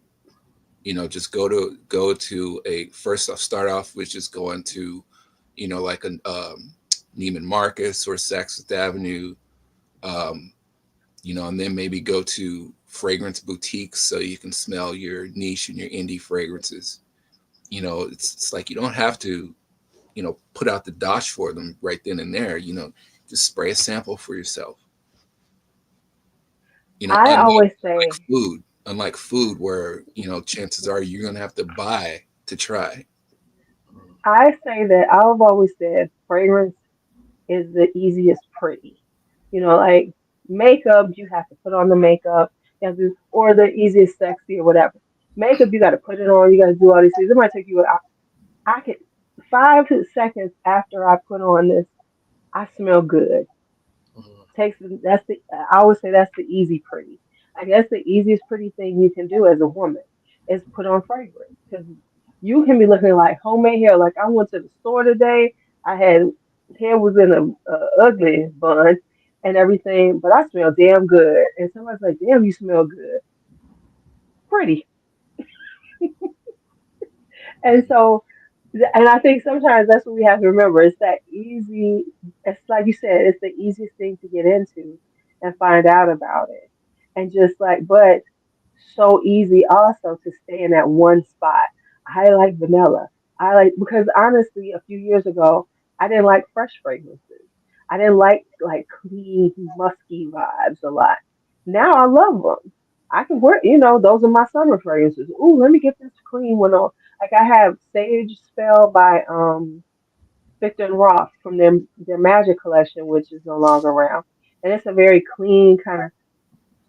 5 years ago, I would have never worn it, but I love it because I was willing to try it though. Mhm. And two, it's just, and so I think also with the popularity, unfortunately, it makes it harder for people like you all because now it's super popular. And so what's going to be super popular are the things that are easy and everybody can get to. And the hype train. I got my own hype train. I'm about to make one of my own. Yeah. One of the things, I shouldn't say I have a problem with it, but I'm just trying to figure out how to get this out of people. Oftentimes, if I'm making something for somebody fragrance wise, I'll ask them, what type of notes do you like? And then they'll start naming perfumes rather than the note. Jerry, I'm sure you've gotten this before. They'll start naming perfumes rather than notes. So yeah, notes aren't necessarily perfumes. I know JC's supposed to be doing candles. Yeah, so candles. So I spent I'll be right back. I'll be right back. Okay. I spent the last year testing candles is like a curse, but I spent the last year testing wax, developing fragrances just for candles. I have a lot more fun developing candle fragrances because it's not going on the skin, so I have more materials to work with. And then the wax that I wanted to use was this olive oil wax, and the company that makes it decided to close at the end of 2024. So now I have to find a new wax. So I've just decided I'm gonna use paraffin because guess what? I can get it. It's always going to be around. It isn't unsafe, and I'm tired of getting used to, like, okay, I'm going to use this wax, and then the company closes down, and I can't, and then you have to test everything all over. Let me tell you something. Have you been hearing the people talking about how burning candles is terrible for you? Yeah. Oh my God, you shouldn't be burning candles. Yeah. It's putting all these in the air. I'm like, I wish y'all would just shut the fuck up. I want people to let people live and be happy. Cause y'all stop telling everybody what's gonna make you die. It's like you shouldn't burn candles.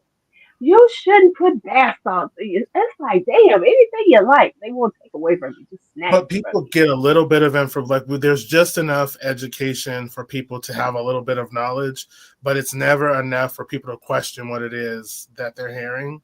So they're running around on like tap water, is good for you. Tap water is bad for you. So, I just think of, sad but true story where one of the people that my uncle knew was talking about how cigarette smoking is bad. Okay, we all know it is. She quit smoking. She went to go visit her cousin in Winston-Salem and got hit by a truck. And I'm like, hit by a car. Yep. Yeah, of that was, if she had a cigarette, maybe she would have, but I feel like, there's always going to be something people are going to talk about as bad for you, or whatever. But the funny thing is, when I look at some of the candle brands, and I do private labeling for candles.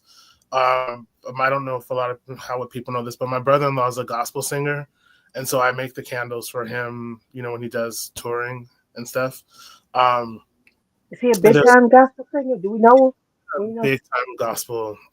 He does stuff and he's won some awards, but he's not mainstream. Okay. Yeah. You mean he ain't Kirk Franklin? Man, if your brother-in-law was Kirk Franklin. Brother-in-law is not Kirk Franklin. But what I will tell you is Kirk Franklin was not the first person to do hip-hop gospel. He was not. Of course he wasn't. He was not. Kirk My brother-in-law was from everyone. Yeah. My brother-in-law was actually the first person to do hip-hop gospel. And if you listen to Stomp, my brother-in-law has a song that sounds very similar, and they were on the same record label.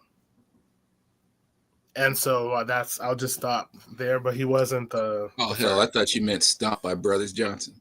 No. Franklin with Salt and Pepper, with Pepper from Salt and Pepper. So I will never, ever have any Kirk Franklin fragrances that reference Kirk Franklin songs, but I do have one that I'm working on called Midnight. I just haven't got it quite right yet. It is going to be a candle, but I haven't got it quite right yet.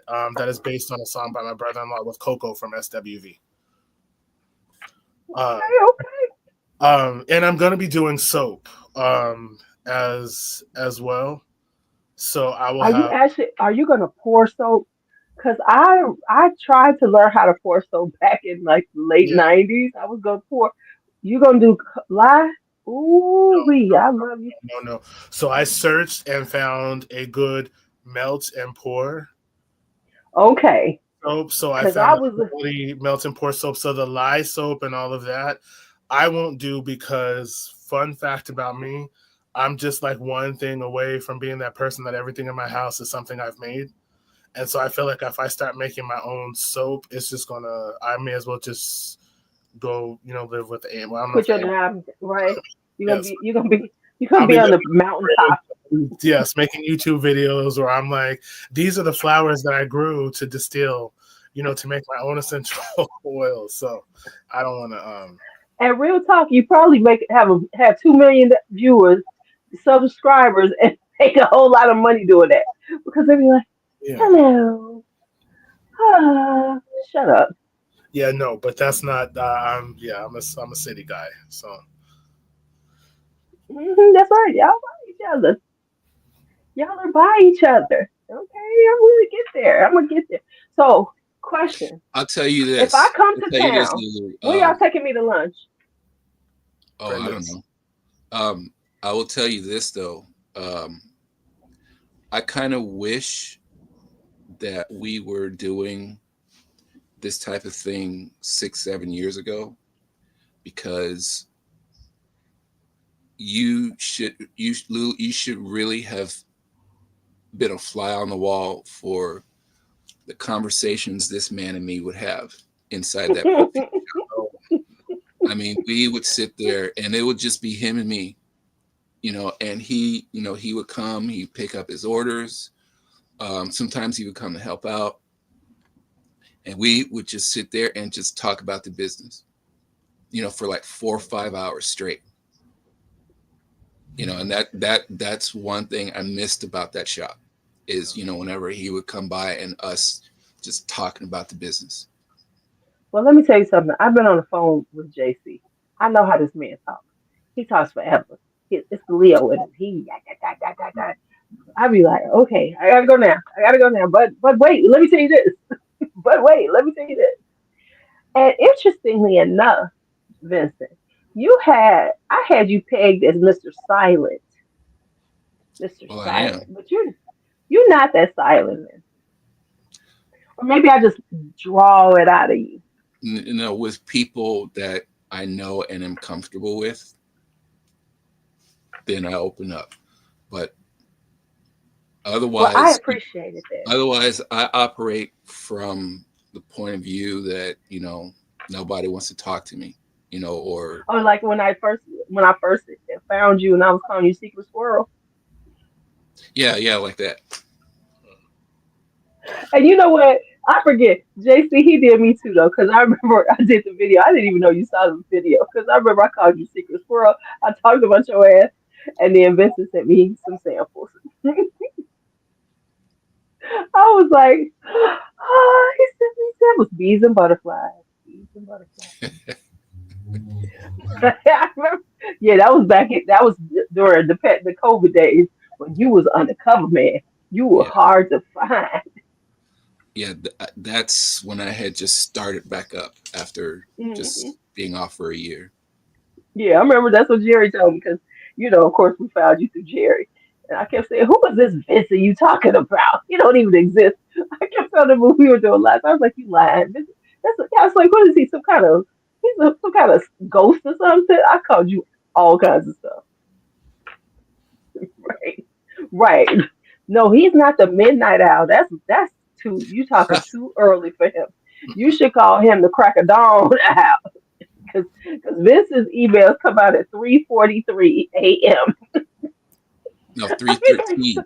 3:13. oh, is it 3:13? Okay, because I know 3:13. it's in the 3 o'clock hour. I be Yeah. like, when I wake up in the morning and check my emails, I be like, who's this Negro right here? With this bullshit coming out at 3 a.m. The hell?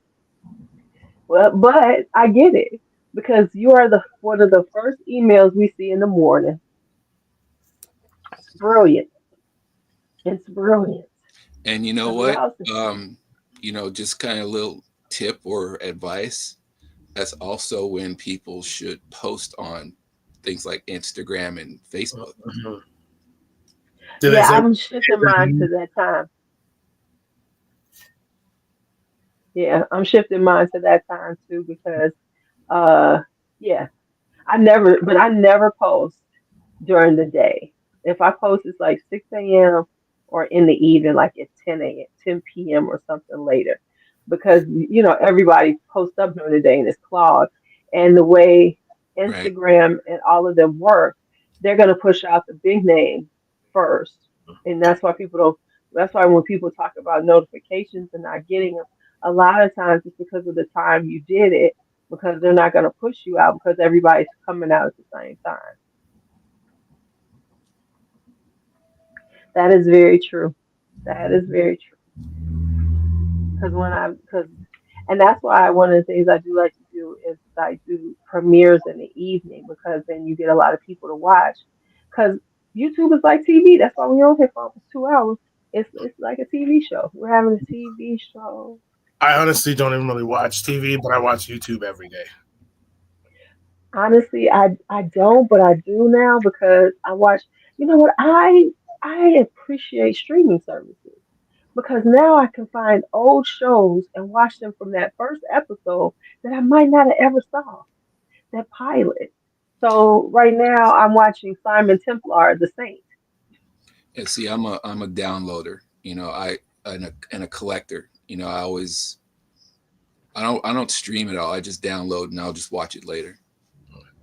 Now I watch it, I stream, but now I've been on these old shows. So like I said, I'm watching the Saint series. Uh I'm huh. like, so I've been watching that one, and of course Alfred Hitchcock. I'm back on Alfred Hitchcock, and then I watched the Night Stalker, the whole series, from one through 24. I watched all of them. Y'all watched the Night Stalker, right? You mean like Richard Ramirez? No. Okay, see, I gotta watch it. It was a show called Kolchak, the Night Stalker. It only came on really late at night here in Chicago, and it only had one season. But it's basically this like journalist who he like winds up with these weird cases that he finds out about, and it's always like vampires or something like that. So it's called the Night Stalker. It So it's only kind had of like one season. it's kind of like X Files. Yes, before it. Yeah, Yeah. Okay. yeah. So I watched all of that, and then I watched Alfred Hitchcock. But it's like when you watch it like that, you get to see the very first shows. Because usually when you watching it back, when you would see it, it would be all convoluted. You see here or there, like watching all of the original Twilight Zones from the first one on. You see the progression of the style, and how it really got really interesting as they got older. See, I wear things out to the point where there's some things I just know by heart because I watch it so much. Um, like right now on my computer, I have the Ghost Adventures series playing because I love Ghost Adventures, and so it just plays over and over and over and over and over and over. You know, um, Sometimes some of the cartoons that I watch, same thing. Three Stooges, same thing. Sherlock Holmes movies, same thing. Poirot, same thing. Oh, Poirot. We talked about Poirot. Have you? They have some newer ones. They have some newer Agatha Christie that you might like. Kind of modern, twisty ones. They're kind of good. You seen Because any they of the have. Kenneth Branagh movies? Yes, yes, He looks ridiculous. yes. He does. Yes, he does. I mean, I'm sorry, David Suchet. After him, no one ever should be. no, No one ever that's it. should be Poirot. That's it. Just David Suchet. That's it. That's Um, it. That's I it. will say I do love Haunting in Venice though, just because of the look of it and the feel of it. Because it's so atmospheric, and of course it's shot in Venice. But Right. but no, he just doesn't look right. I mean, I think Yeah. because I'm so conditioned on David Suchet, but Right. Right. Yeah. Because he. Yeah.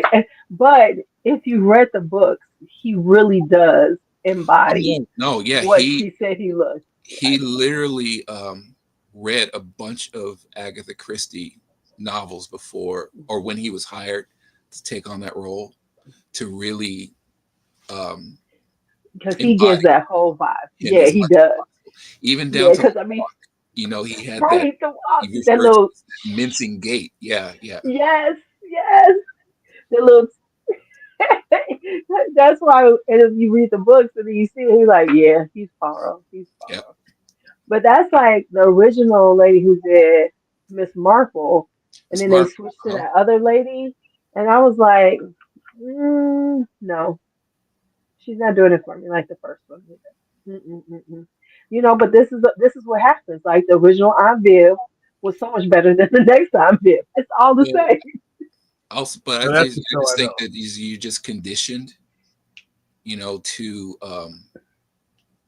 the OGs, so to speak. Mm-mm. Right, right. Now with on Viv, I have to say that Daphne Maxwell Reid wasn't. She was like a watered down. Yes, she was. She really was. Yeah. But Now, but which it's Sherlock Holmes do you but like? sometimes, oh, uh, uh, I'm Basil Basil Rathbone. Rathbone? Yeah, Yeah. yeah, I'm Basil Rathbone, big time. But I Um, think because growing up here in Chicago, we used to have like on Sundays, of course, this is pre-cable, right? It was like Sunday mornings here during the wintertime would be the Cisco Kid, the Lone Ranger, and then right after that on Channel 9. And then after that, it was like, I forget what they call it, Mystery Theater or something. And it would either be Sherlock Holmes or Charlie Chan. See, now our Sunday mornings here, Jericho, I don't know if you remember this, or if you're old enough, but um, our Sunday mornings was cartoons until 10 o'clock. So it was like your Popeyes in the morning. 10 o'clock, 10 o'clock to 10:30, you would get one episode of Three Stooges, one episode of The Little Rascals, and then 10:30 you would get an Abbott and Costello movie. Okay, see, that was our Saturdays. Well, here in Chicago, though, Three Stooges and Little Rascals played all during the week. That was like after school for me. It was Three Stooges, Little Rascals. Well, see, I would have been in heaven. Yeah, Yeah, yeah. Three Stooges and Little Rascals was after school for me. we only had them here on Sundays. Oh no, no, that was like an everyday thing. Yeah, for me. Yeah. So, but that was my Sunday morning. Cisco Kid, Lone Ranger, and then watching either Sherlock I was Holmes or Charlie in Chan.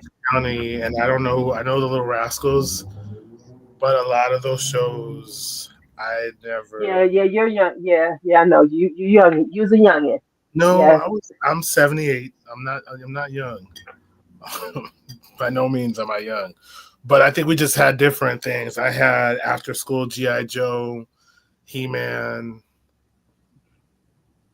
See, right. You're a little bit younger than us. He Man was my nephew's. I'm Okay, telling you, he's my nephew's age.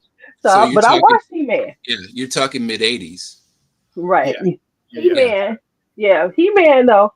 Aren't they coming out with a He Man movie though? I saw one of them is coming out. Was it He Man?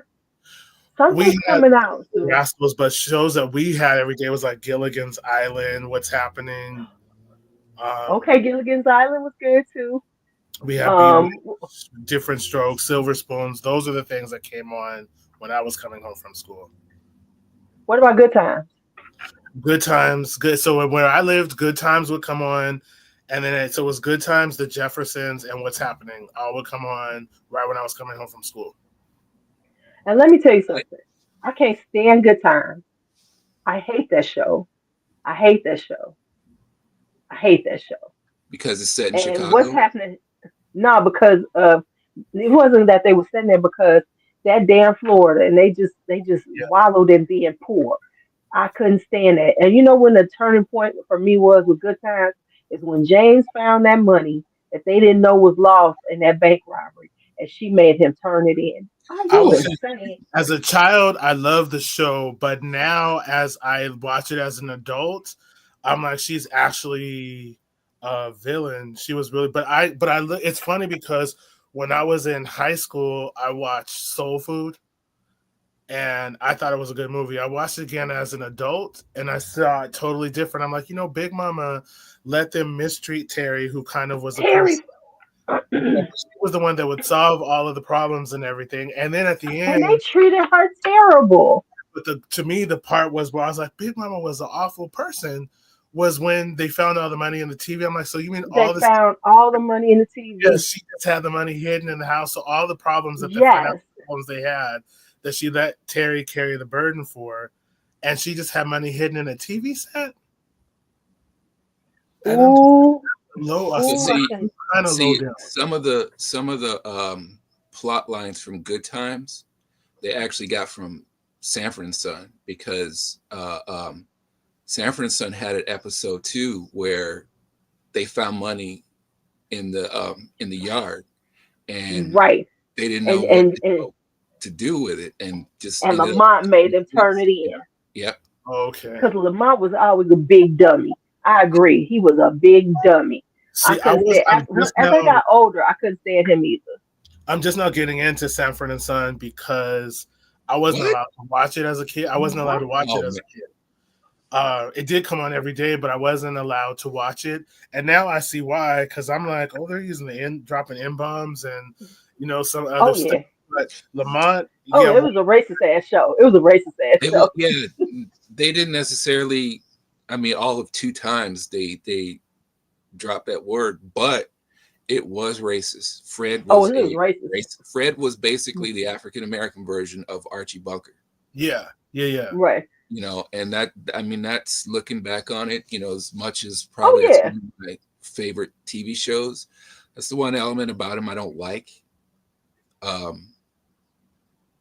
Is that racist side of him? It was Right. unnecessary. And let me tell you what else got annoying as and watching it as an adult. I was started disliking it as I started watching it.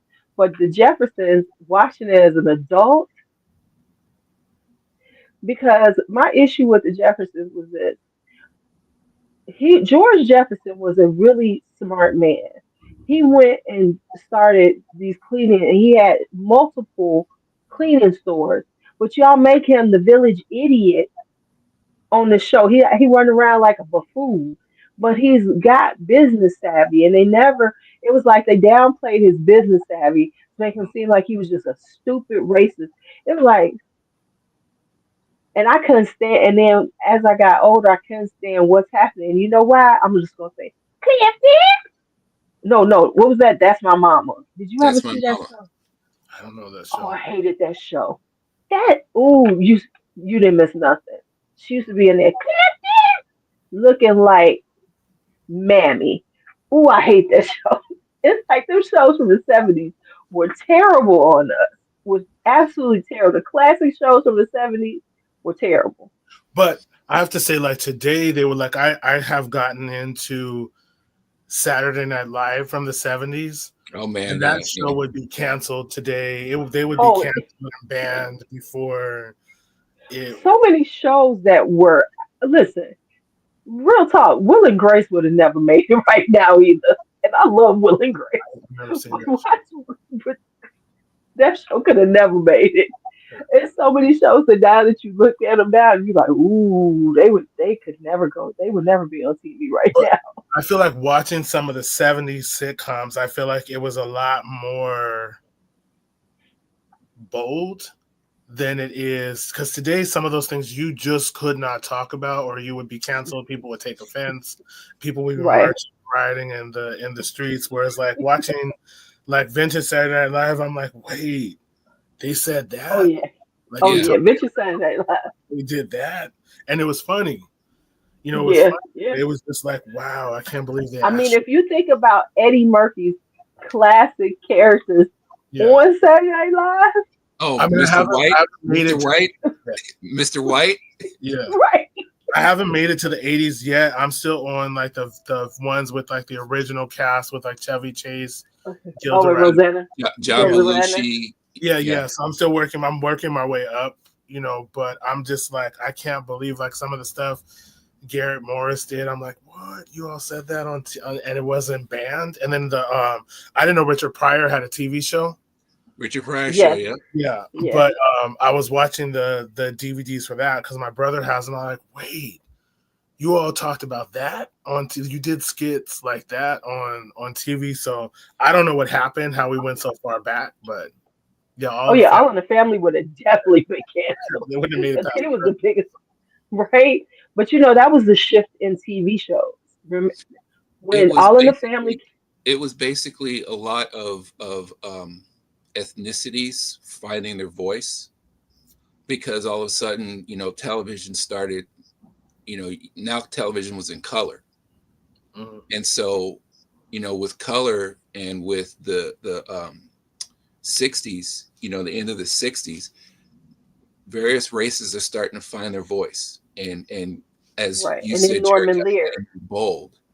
Yeah, because right? And so what happened? They said was the shift was Norman Lear with All in the Family because All in the Family was a groundbreaking show. Because before that, all the shows like the ones before that, because Beverly Hillbillies and all those shows were still kind of popular, but they canceled them because of All in the Family, and CBS started making that shift because CBS was the one kind of very popular back then, and they shifted into more socially relevant shows like that. So that was the shift. Because remember, like Maud was on. yeah, She I remember was that was a spinoff. I just got into that, and I actually liked Florida Evans on Back my then, Florida was fine on Maude. They yeah gave her show, and then they switched how she was and made her this. Ooh, yeah. let's stay here all our lives. And And then Well, you I remember came you remember who was on All in the Family? George Jefferson. George Jefferson. yeah, They were the Jeffersons next door, and he was much cooler on there than when they gave him his show. It was like when they gave him their shows, they made them these caricatures more of black people than when they were on there. They were like, remember, because him and Archie would be going head to Yeah, head on their little yeah. racist stuff.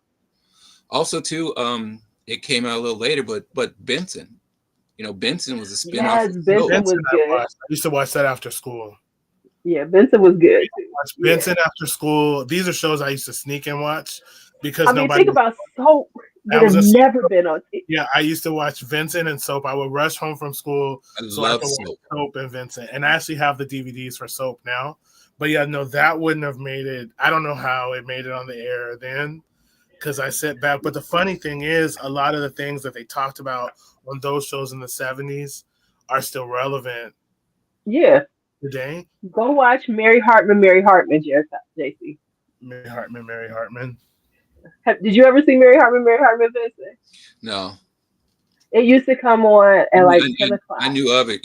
Like Mary Hartman, Rhoda. Um, Yeah. yeah, knew Mary of it. Hartman was like on the lines of soap. Uh-huh. It was more like soap. It was like You weird. It know, was such a weird show. what else actually got? I wanted to watch it when they were coming out, but I never got around to it. And then a few years ago, I just found and downloaded every single episode. But Taxi, Taxi was Taxi was intense too. That was a great show. That was a great show. Yeah. The other show I can't believe is the like vintage Carol Burnett show. I've actually been getting into that on YouTube as yeah, Carol well. Burnett Yeah. was But some of the stuff they did, I'm like, I can't believe that made it past the censors. it didn't. A lot of that stuff there was live. That's how it got past the censor. Okay. That's why you see them kind of laughing sometimes, and they can't, and you see Oh them yeah, yeah. can't control their laughter. It's because they're doing it live and they don't censor.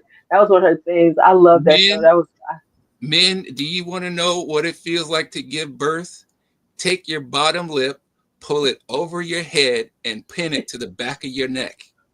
That was Carol Burnett's description Oh, of giving birth. and remember the Flip Wilson show? Oh my God, I never watched. I heard of it, with but I never watched with it. Geraldine when he Geraldine, used to yeah. do his. Did you see? Speaking of which, now see, Jericho. If you watched it, you wouldn't know who he was or who it was. But Lulu, I don't know if you ever saw it, but there's a Saturday Night Live episode where Flip Wilson hosted, and it wasn't the Not Ready for Primetime Players. It was the Eddie Murphy era, Mm. and so it was one of the skits where Eddie Murphy was doing the hairdresser. I can't remember what his name was, but he was the effeminate hairdresser. And his mother comes to ream him out about something. And it's Flip Wilson as Geraldine. Wait, speaking of Eddie Murphy, let's just be honest. What was his first stand up? Delirious. That would have been Hilarious. Delirious. Yeah, Oh, he would have been canceled for that. no, none of that raw delirious wouldn't have made it today. Right. But then I have to wonder, because I go back and even watching Living Color, because like that was my show. Living Color was my Saturday Night Live, and Right. that wouldn't make it today. And then there was a TV Oh show no. called The Hype. two and men on film. Men on film. Yeah, I don't have any Living Color on my computer, but I have every single Men on Film skit on my computer. well, when the Those WB were network freaking first started, hysterical. they had a TV show called Hyped, and that show didn't make it though. It only made it for like 2 or 3 episodes, and that was their tagline, like "Watch us before the network cancel us." But I can't even believe, like, they did this skit on that show where they had a thing where it was a bunch of celebrities in a restaurant, and the one I'm like, they're going to get sued, was when it was Whitney Houston and Bobby Brown in a restaurant, and they were arguing or whatever. She's like, "Well, I'll be back. I'm gonna go powder my nose," and she came back with white stuff all over her. I saw that. I saw that because when you said it, I'm like, oh, I remember that. Yeah, I and then did. she was like, "I would never. I love Bobby Christina," and they're like, "We know Whitney. We know. We saw." And like, "You seen her? Because we haven't seen her in about 4 days." And I was like, "How did this make it on the air?" But There's let me say this. there's No, one no, show. no. This is what you should have seen was the Whitney and Bobby. Did you see their reality show? Did you Just see like a that? couple episodes. Just a couple episodes. Okay, see, the reality show showed you how high Whitney was. And the Okay. reality is that if you actually, because you see, they pulled it after one season, they never put it back on because you really saw who she was. And it wasn't Bobby, it was more Whitney. Yeah. That's why, so everything, like they put all that on Bobby. First off, she was doing that shit before him, before she even Mhm. got with him. Whitney was doing them drugs. He had nothing to do with her. But remember, they put it all into on him. But it was like the stuff that was happening would have you dying because it was like one time he tried to go to like he went on like this camping trip. It was like him and the fellas. They would go. He wanted to get away from her, right? And just go have this camp. They was gonna be fishing and stuff. One it was like his brother or something told her where they were, and he was like, "Man, why you tell her?" He was like, "She paid the bills." And all you, because her tagline on that whole show was "Money, money." She would be screaming at him all the time.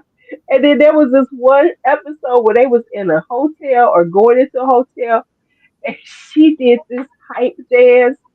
Oh my God.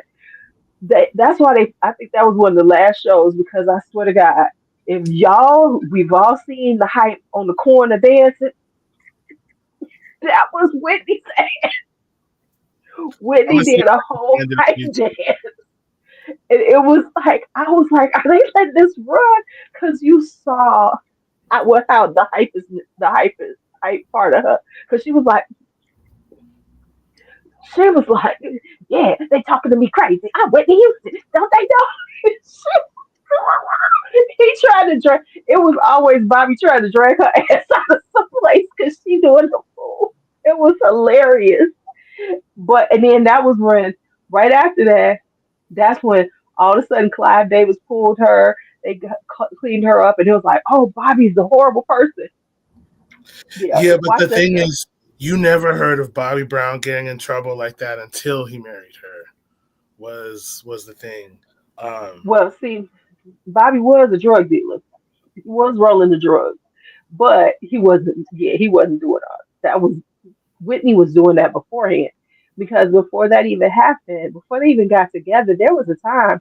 The only reason why I know all this stuff is because they're my kids. My baby daddy. He worked in the record industry. They had her money. There was a point before Bobby she even got with Bobby where her mother they had power of attorney they're trying to clean her up because she was so high that they had to get her money because she was running through it too much, right? I remember that because they hired Courtney Love to be her sobriety coach. Like, who greenlit that? You might as well have had Sid and Nancy.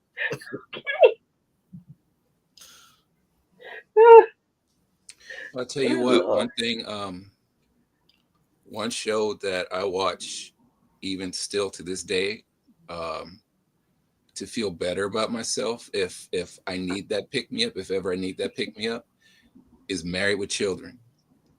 Because that show, when I watch that show, that keeps me reminded somewhere in this world there's somebody with a more fucked up life than mine.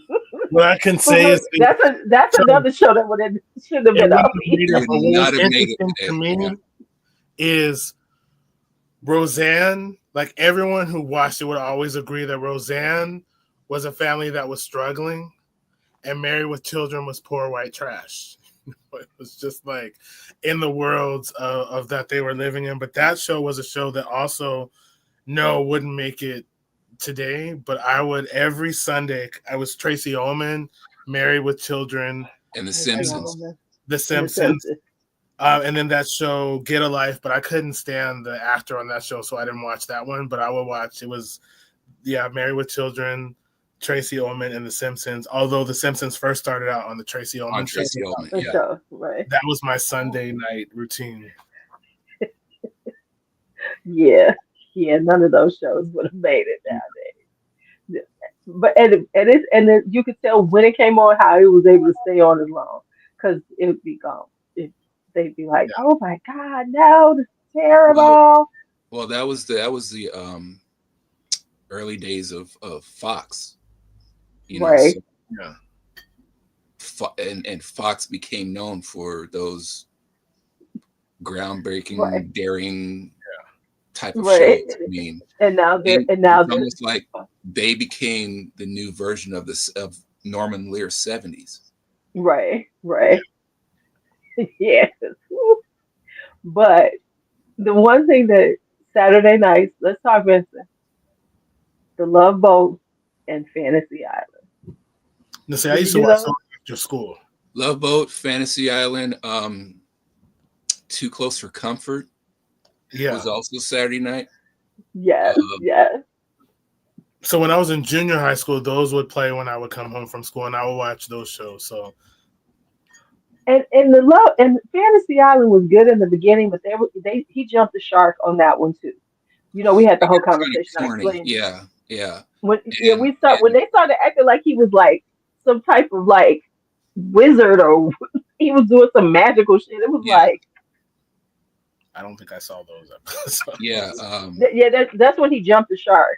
And I explained jumping the shark it was to the always it was always two sets of people. There was always the comedy set and then the serious set. right. But I explained what jumping the shark meant on one No, of these one of my lives recently. I watched Happy Days. That Did you was a see that show. episode? I did see that episode.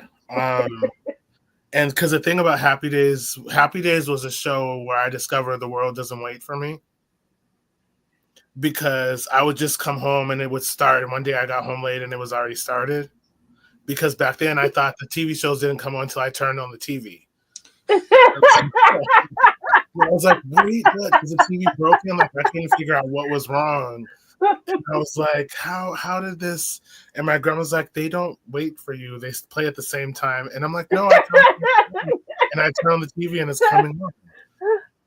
Yeah, So, but yeah, no, I watched that growing up. Jerikai, you were born in the year when Happy Days was at its heyday.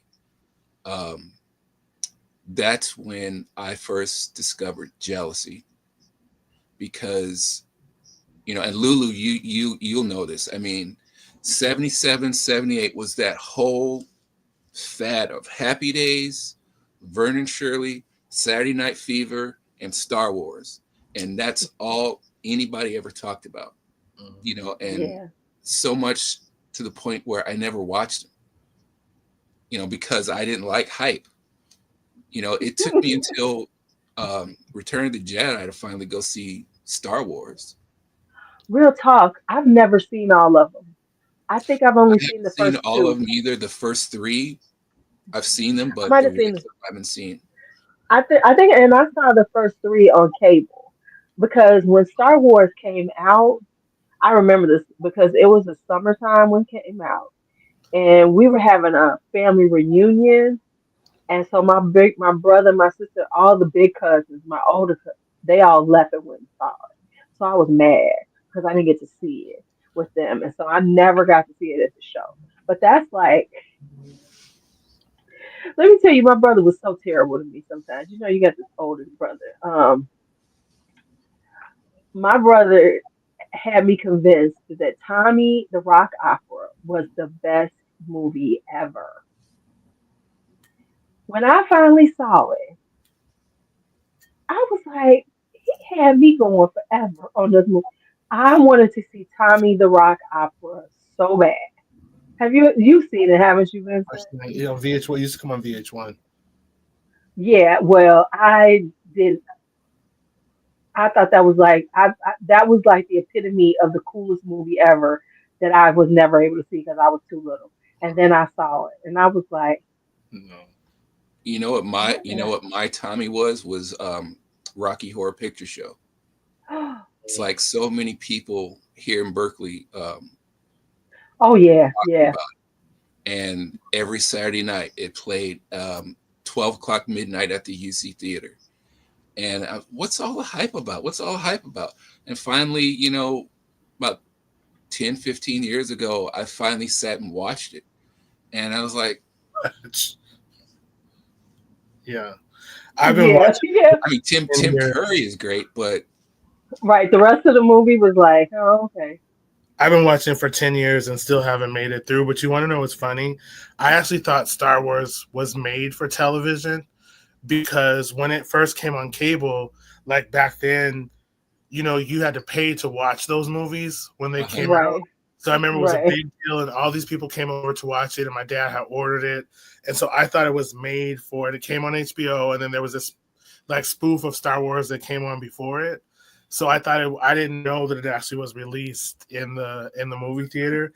And then the other thing was because growing up I was only allowed to listen to gospel music and like ranchero music. I wasn't allowed to listen to any other music or I was going to hell.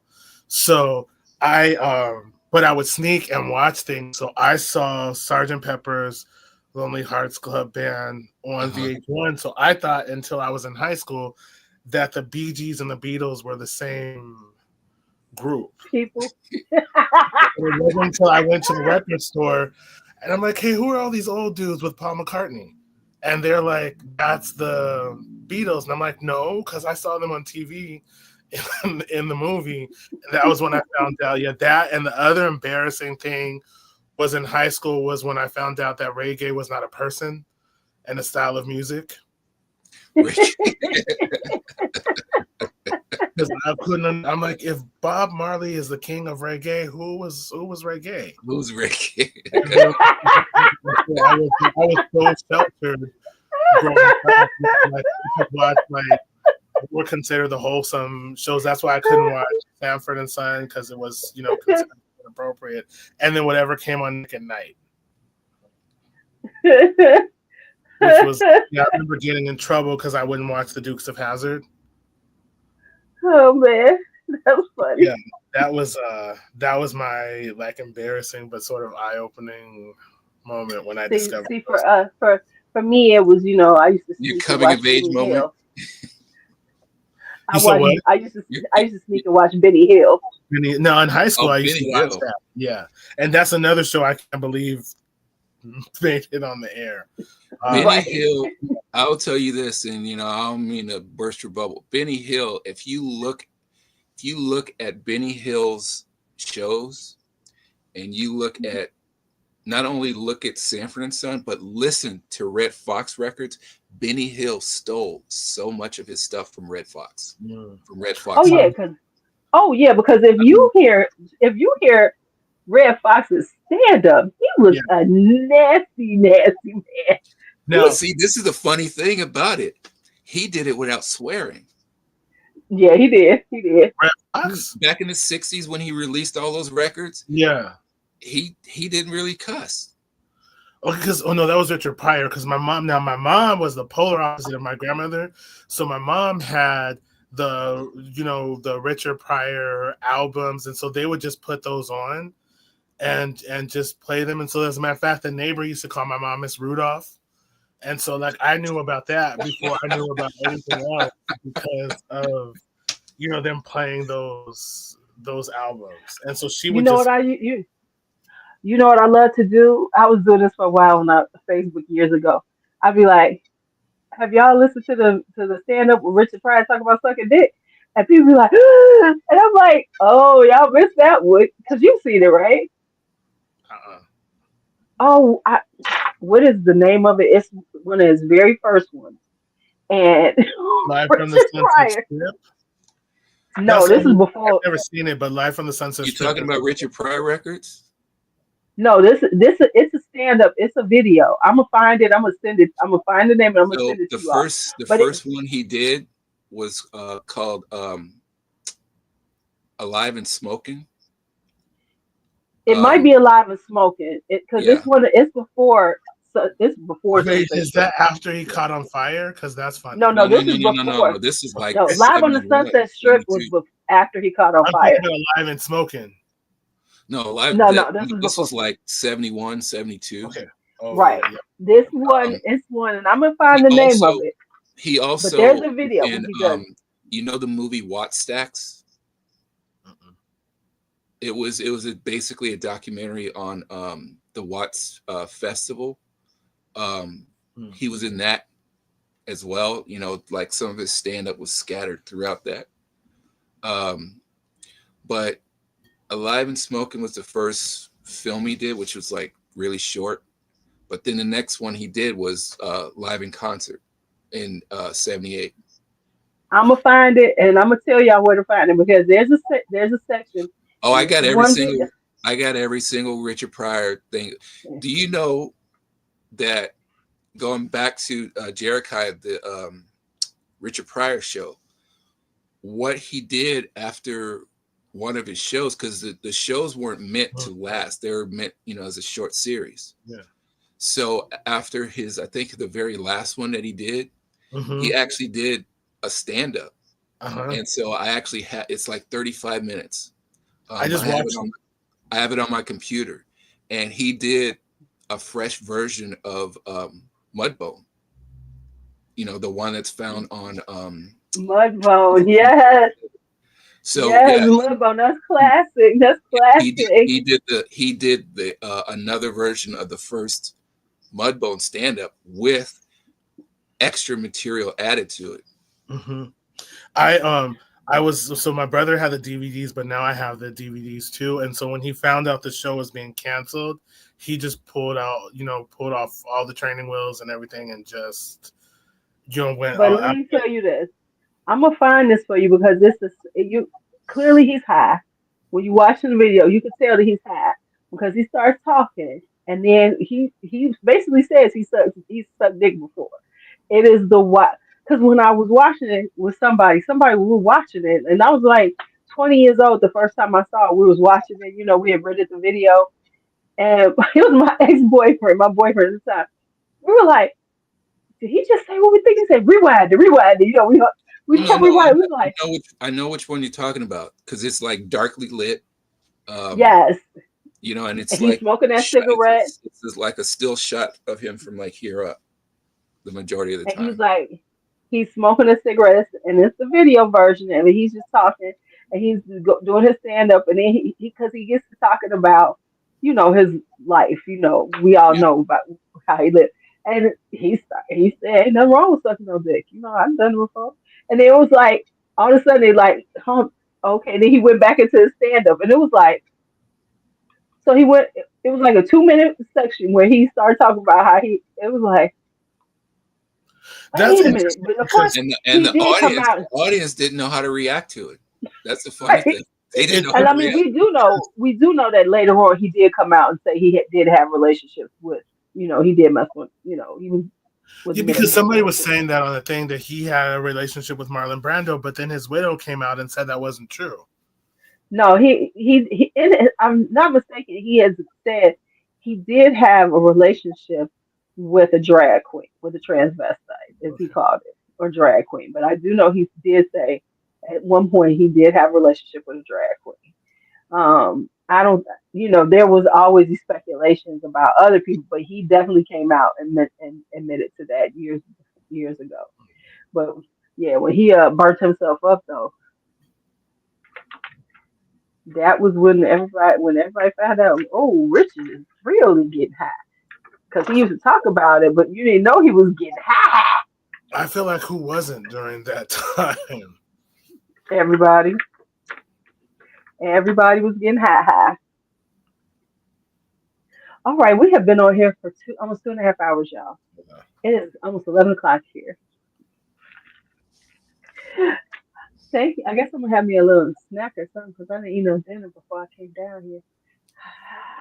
Gotta sleep better, plan better, plan better. But my grandkids, let me tell y'all something. Y'all don't. The daycare was closed last week, so we didn't. So we anticipated it my first week off, and then Monday we go to drop the kids off, and the daycare is closed again because nobody brought their kids. People I guess took off. So Monday and Tuesday that I didn't know I was not gonna have my grandkids in the home, which threw off this whole week. This week was like, and then y'all are in the Bay Area, so you could probably do the same thing. My son-in-law, who's from North Carolina, when it gets like 20 degrees outside, he wants them to stay home. It's 20 degrees outside. They need to stay home. It's like you in Chicago now. 20 degrees is nothing. We go out in 20-degree weather. If it's -5, they can stay home. But if it's above zero, you going. Schools don't close. Nothing closes in Chicago. Yeah. It's got to be at least -5 with a wind chill of -30. Then they might close it. So. And the polar vortex is coming. So pray for us then over here because it's supposed to get real cold by the end of the month. Real cold. All right, my gentlemen. Any last things y'all want to tell these people before we get out of here? See, Liz from here, 20 degrees, that ain't nothing. We roll out, bundle up. We get and they get in the car. Any Um, last things? What's happening with you, Vincent? I will say the What? next sale will be similar to the last one with a little something extra added. Um, you know, it's the buy one get one contest for custom fragrance. Also a winner, but just like the way I did with the last one, each week I'm going to select a random winner, so there'll be more than one. But I also think too, well, I don't think I know. I'm also going to select a few people throughout the sale to send free sample packs to. So I'll mention all that in the email blast. The 3:13 a.m. 313, email. my 313s. You know what? I be getting mad though. I be like, why can't I? I can't be in. I never put myself in the contest because. But I'm like, I want a custom fragrance. I just want to be. I just want to be amused. I don't even want a custom fragrance. I want to be amused. I want. Oh, Wait a minute. Did you just really just say that? Yep. Your sweetness? Yep. I know, and I was about to say your sweetness. I was amused for that one. I was, but it's no longer. So I can't talk about it too much, even though I do still have it. Yeah. Yep. I Yep. actually have some of that. I have enough that when I do the brown sugar stuff, I could actually release that. So maybe I might. Okay, so Vincent has that coming up, and then you're reopening when? So I'm reopening in March, but I am doing if people want the ganache style, I am doing next week through the Brown Sugar Company. Some of they're not exactly literal gourmands, but they're sort of like towards the end what I was doing stuff. And when those are gone, they're gone. And don't ask me to do it again. But Hold up. Okay, before we get out of here, before I forget, can you give me like some? He didn't know. Yes, I'm the muse. Orange blossom, coffee, and honey. Um, so what kind of fragrances are you talking about doing?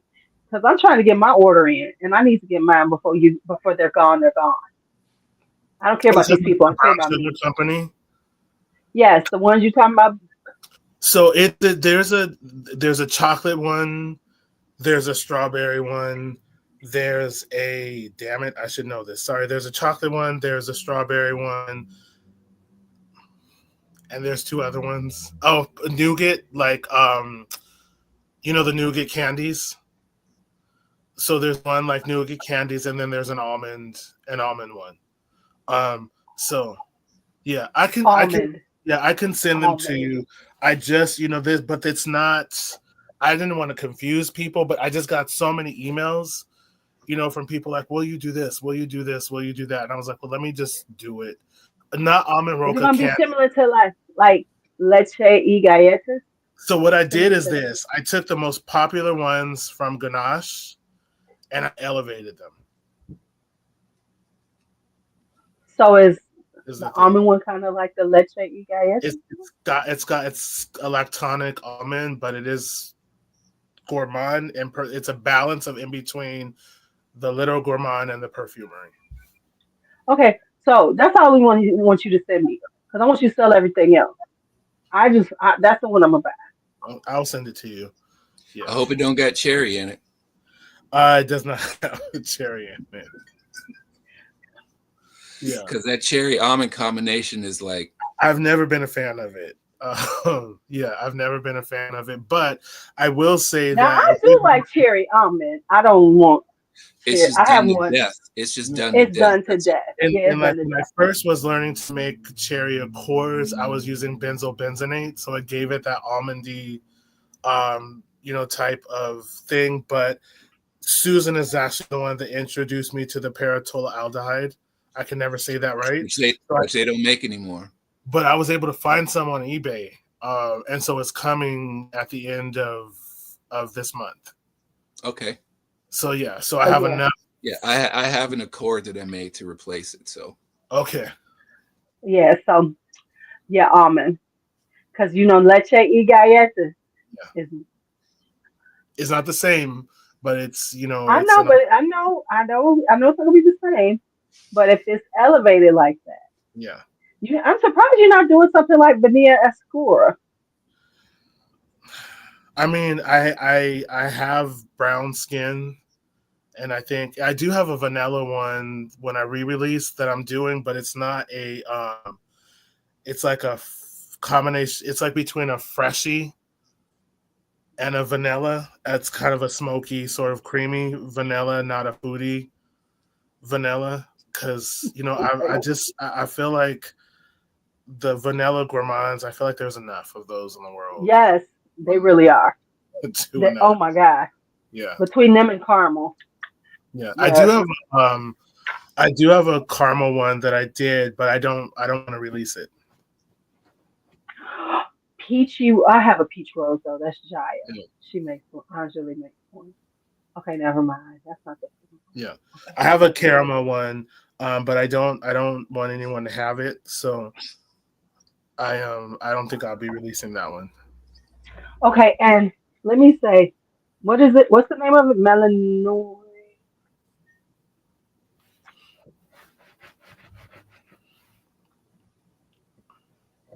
He says yes. He will be sending. Oh, she wants to know. Will you be sending an email about your release?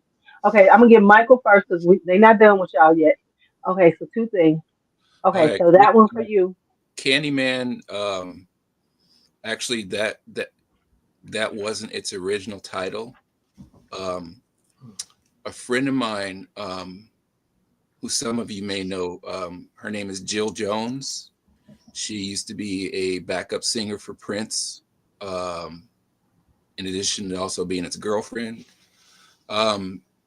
She turned me on to this type of labdanum called onycha, which is a historic labdanum. So I did a little research on it, and I made this fragrance that I wanted to call onycha, which is, basically like is basically, labdanum based. I put it on to test it.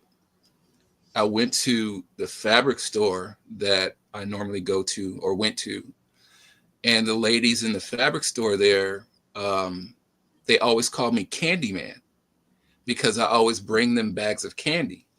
So when I walked in, hey, Candyman. And so that made me say to myself, well, this fragrance is kind of sweet. So I just decided to rename it Candyman. Everyone, same or similar situation. Everyone was actually called something else.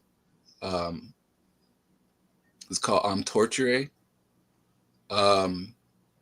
But again, like with some other fragrances, one of the chemicals was discontinued. So I did a little reformulation on it and then rebranded it and called it Everywin.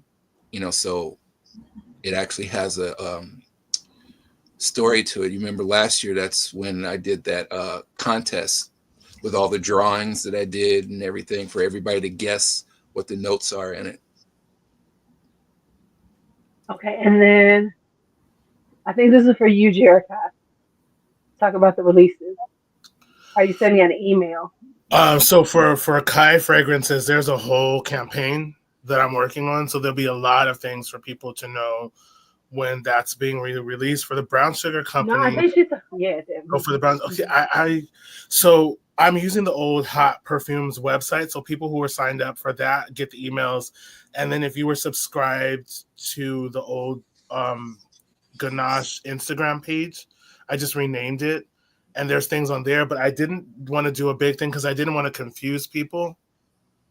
Because I'm not reopening Ganache perfumes, like I have moved Right. on. So I wasn't even really going to send them out to people because, again, I didn't want to confuse people. But I think maybe to be fair, I'll send them out. But Well, if you ain't gonna have, if it's gonna be limited, don't do that. Okay. Liz, I got you. Just let me know when you do. I don't know when JC's doing it, and I'll let you know where to go to get it. Yeah, I just really, they're like some of the emails that people sent were really like, I was moved, and I was like, okay, I'll do it. I'll do, one more.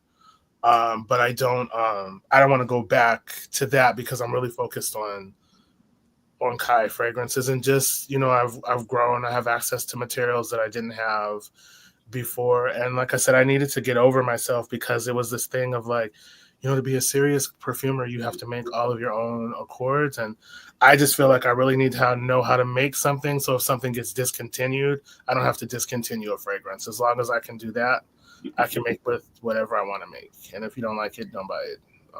Not only that, I like the fact that they are a little more complex. Your fragrances with Kai, like I know everybody likes the literal gourmands, but I actually like Kai better.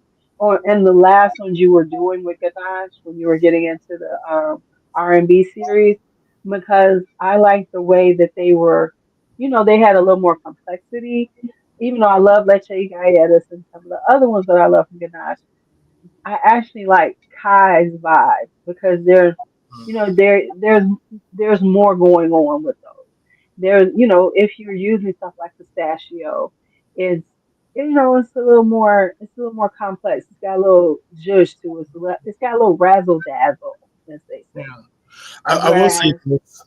The plan with Khye Fragrances was always to not close it permanently, but it was always to close it. I only gave myself 1 year, and I said I'm going to branch out and do some different things. And then the plan was always to close it and and focus on the business piece, because that was the problem with Ganache, is that I did not focus on the business piece. And when things grew, I wasn't prepared. Right.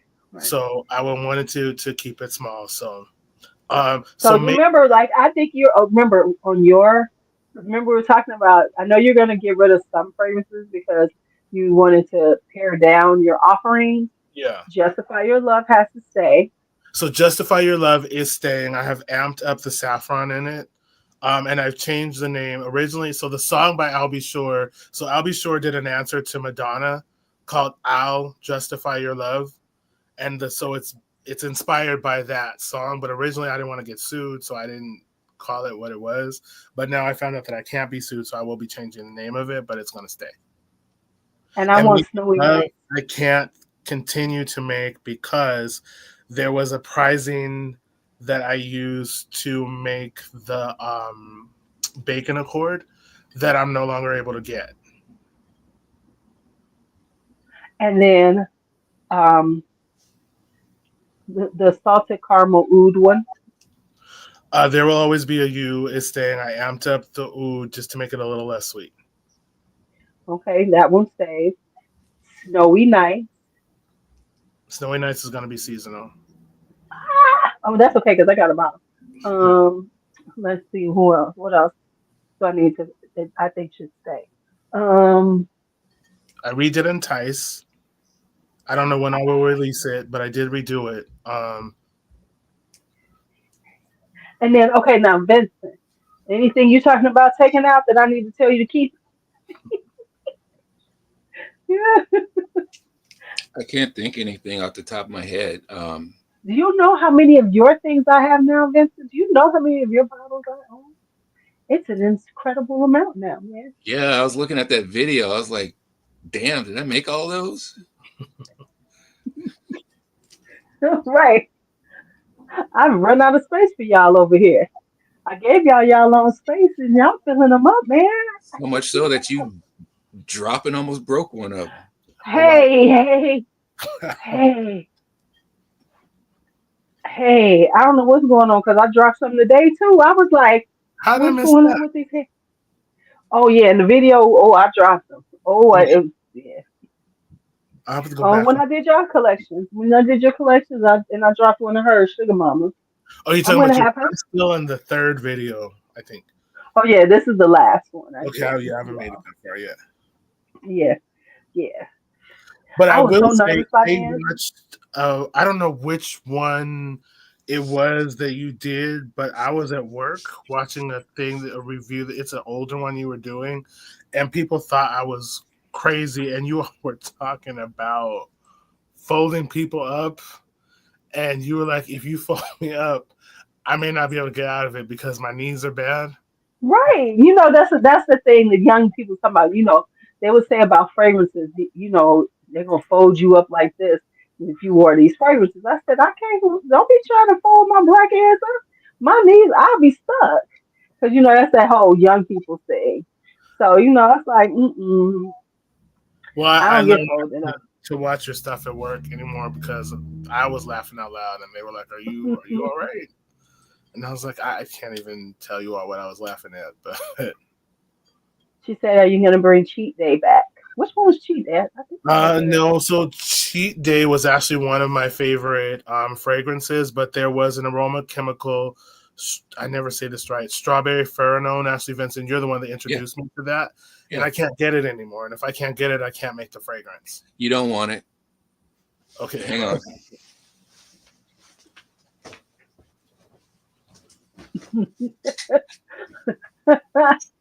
At this point, I have to say, of course, I have to agree because I think I have every Khye fragrance over here. I'm pretty sure I have all of them. Are you going to bring back Summertime next summer? So for summertime, one of the things that I used to make it, the price tripled. Okay, well then that makes sense. Thank you for telling me because then that means that one that you sent me to give away that I finally found is bad. I sent you one to give away? You sent me one to give away. I lost it. I just found it. One that I want to send you to give away for your channel, but I'm working on the bottle. So the one you said gives Kim Kardashian vibes. The Naked Lady bottle. Oh yeah, yeah, yeah, yeah. I'm gonna do something with that bottle, and then as soon as I finish the bottles, I'm gonna send you one for you and one to give away. Yeah. Yeah. It went This off. stuff goes bad so fast. Okay. Maybe that's why they discontinued it. Yeah. What I would do is I would get strawberry aldehyde and mix it with like a little bit of maltol. Oh, because that's basically all it is. To me, the strawberry aldehyde reminds me of those strawberry shortcake dolls. But I have some ethyl maltol, so I can, and I have the strawberry aldehyde. I'm gonna try that probably tomorrow. Yeah. Don't explain. It just didn't sell well. I'm looking at a whole thing of it. It didn't sell well. I think the gardenia and the oud, I did too much of an overdose of that one, so I pulled it. My sister said it smelled like scrubbing bubbles. So I was like, yeah, we're going to pull this one. And then Priscilla's theme. So if you want to get Priscilla's theme or King George, the reason why I stopped making those is because they were cloned and they were available in generic perfumes. And I'm like, yeah, you're not going to take my work. And I'm doing all the advertising just for, so if you want it, you can get them there. But I will not make those two again just because, they were there. And the first time I had a fragrance stolen from me. What's funny is I did the fragrance and people were like, oh, it's not good. It's not great. And then someone else did the fragrance. I'm not going to name the name of the house because they're good for going and shutting down people's channels. But I know who you're talking about. And I know who you're talking about too. Yeah, And I know everybody knows. They're the worst sons of bitches that are out there.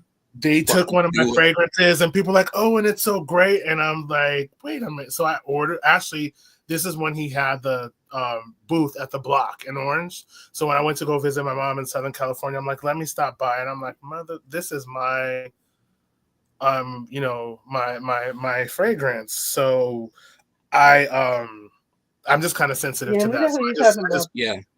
Don't even get me We know who you're talking about. Because if I see the motherfucker, it's gonna be some furniture moving. Yeah, I was really, but the crazy thing was it's the exact same formula. It's the exact same formula. There's two others that I suspect I'll say were inspired by Ganache fragrances that were passed off as original fragrances. Yeah, and they do that. They do that reverse osmosis shit. Yeah. So after that, I was like, yeah, I don't even know how the people at Generic Perfumes heard of me, but they did, and they're there, and I'm like, yeah, I'm just not gonna. So if I were to Michael, do it, hit me up. He says he wants to try Yves Dolan and J. Paul Revere. J. Paul Revere. Mm-hmm. That's this fall's fragrance. You know, it's like how you have certain ones that are the ones from that one. That one gets a lot of compliments whenever I wear it because I be smelling delicious. That was a proud moment for me. That one. I be smelling delicious, man. I be smelling delicious, and it's like delicious and ooh, yeah, it's good. So, I like it. Do you consider it a gourmand? Yes and no. I think it's a gourmand, but it's not like what everybody else is doing. So that one, it has a gourmandish vibe. See, I think I call it a floral with gourmand nuances. Yeah, because you get the floral and the floral balances it out. So I like it because see, I don't like all them like the way everybody's doing gourmands, what they want to wear. So I like that one because it has a spicy kind of sweet, almost like it smells sort of like a really nice spice up, like those like the breads, like banana bread or something, like a spicy kind of bread like that, but then it's got the florals in it, which it gives it like this pop. And I had to pull out the apple rum and jasmine. Mm. Yes, apple rum and jasmine. Because I found a apple jasmine body cream with this Etsy company that they no longer make it. So I got a little of it. So you ain't gonna be telling me nothing. You ain't- Yes, E. Dolan, you need that one. He says he wants J. Paul Revenge. Just listen, Michael. Listen to me. Listen to me. You don't need a sample of them. Just go on and get them when the sale comes up. Don't play. Just go on and get them. You trust me. You want them. You want them. I will You want say, them. you know, for his sake, you know, as a man, Chapeau Reveille does lean a little more feminine, but the daring I man don't could get think away with so. it. I don't think so. I mean, if it does, it's like 50, maybe 55 at the most. At the most. Yeah, I'm more like 65 feminine. Nah, because listen, Coralie, feminine. Bees and butterflies, feminine. J. Paul Revere, it's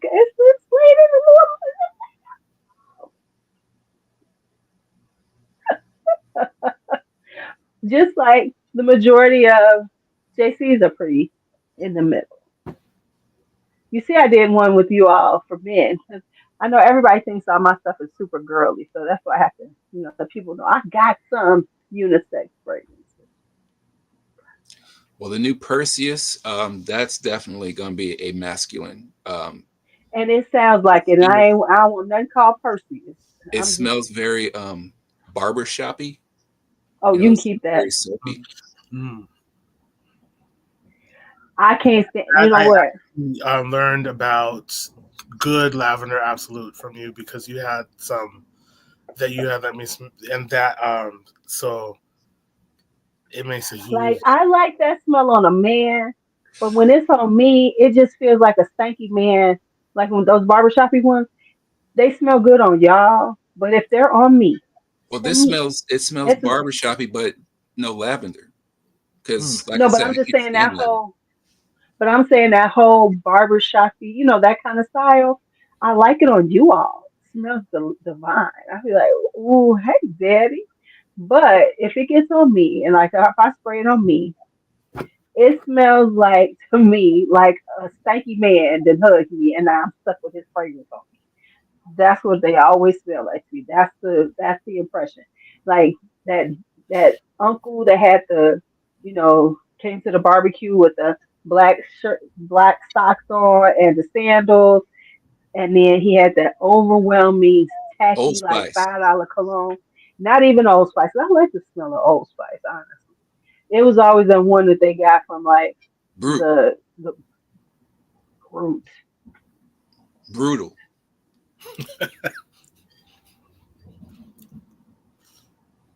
Wait a minute, did he say on my bull? Hold, hold on. Let me just ask Michael, what do you mean by bull? Do you mean bullshit? Or do you mean like you riding a bull? Because if you are, I need a picture of that shit. Okay, I need clarification. Because see, it says, with my masculine leaning ish and on my bull. Are we talking figurative bull or are we talking a real bull? Because I You swear to know, you, if you see and you riding, know what? I'm looking at my okay, keyboard. okay. I'm looking at my keyboard to see if he did a typo. Right. You see, I'm like, is he riding a bull, y'all? He's like, oh, I just need to know. I just need to know. Oh, thank you for the clarification. Because I had a whole picture, Michael, going right now of you on the bull. I Hey was man, like, this nigga in the rodeo. I was like, oh, he on the rodeo. Okay. I said we was getting off, but we on here 21 minutes. All right, my favorite perfume. Thank you all for starting the year with me. I know we shall do this again soon. You know my birthday coming up. I'm gonna need my birthday with friends. We're gonna make this happen this Your year. birthday's in April. I know what my birthday is. I'm just saying. Just know Coming we're up, doing birthday with friends. coming up means like in 2 or 3 weeks. I'm sorry. I think it's coming up. It's coming up. It's down the horizon. We're in 2025. My birthday's coming up. All right. Well, mine's in May, so it's coming up. It is. Christmas It is is. coming up too. You know what? Vincent, bye. Thank you so much. Yes, 3 months notice. Get y'all shit together. I bought myself some gifts. Okay, I'm gonna do a little show some gifts I got to myself. All right, y'all. It was nice talking to you all. As always, you all have a great night. Everybody get some rest. Thank you, my friends. I Yes, sir. appreciate you all giving me this time. Talk to you later. Bye bye. Bye. Later, brother. See you, Vincent.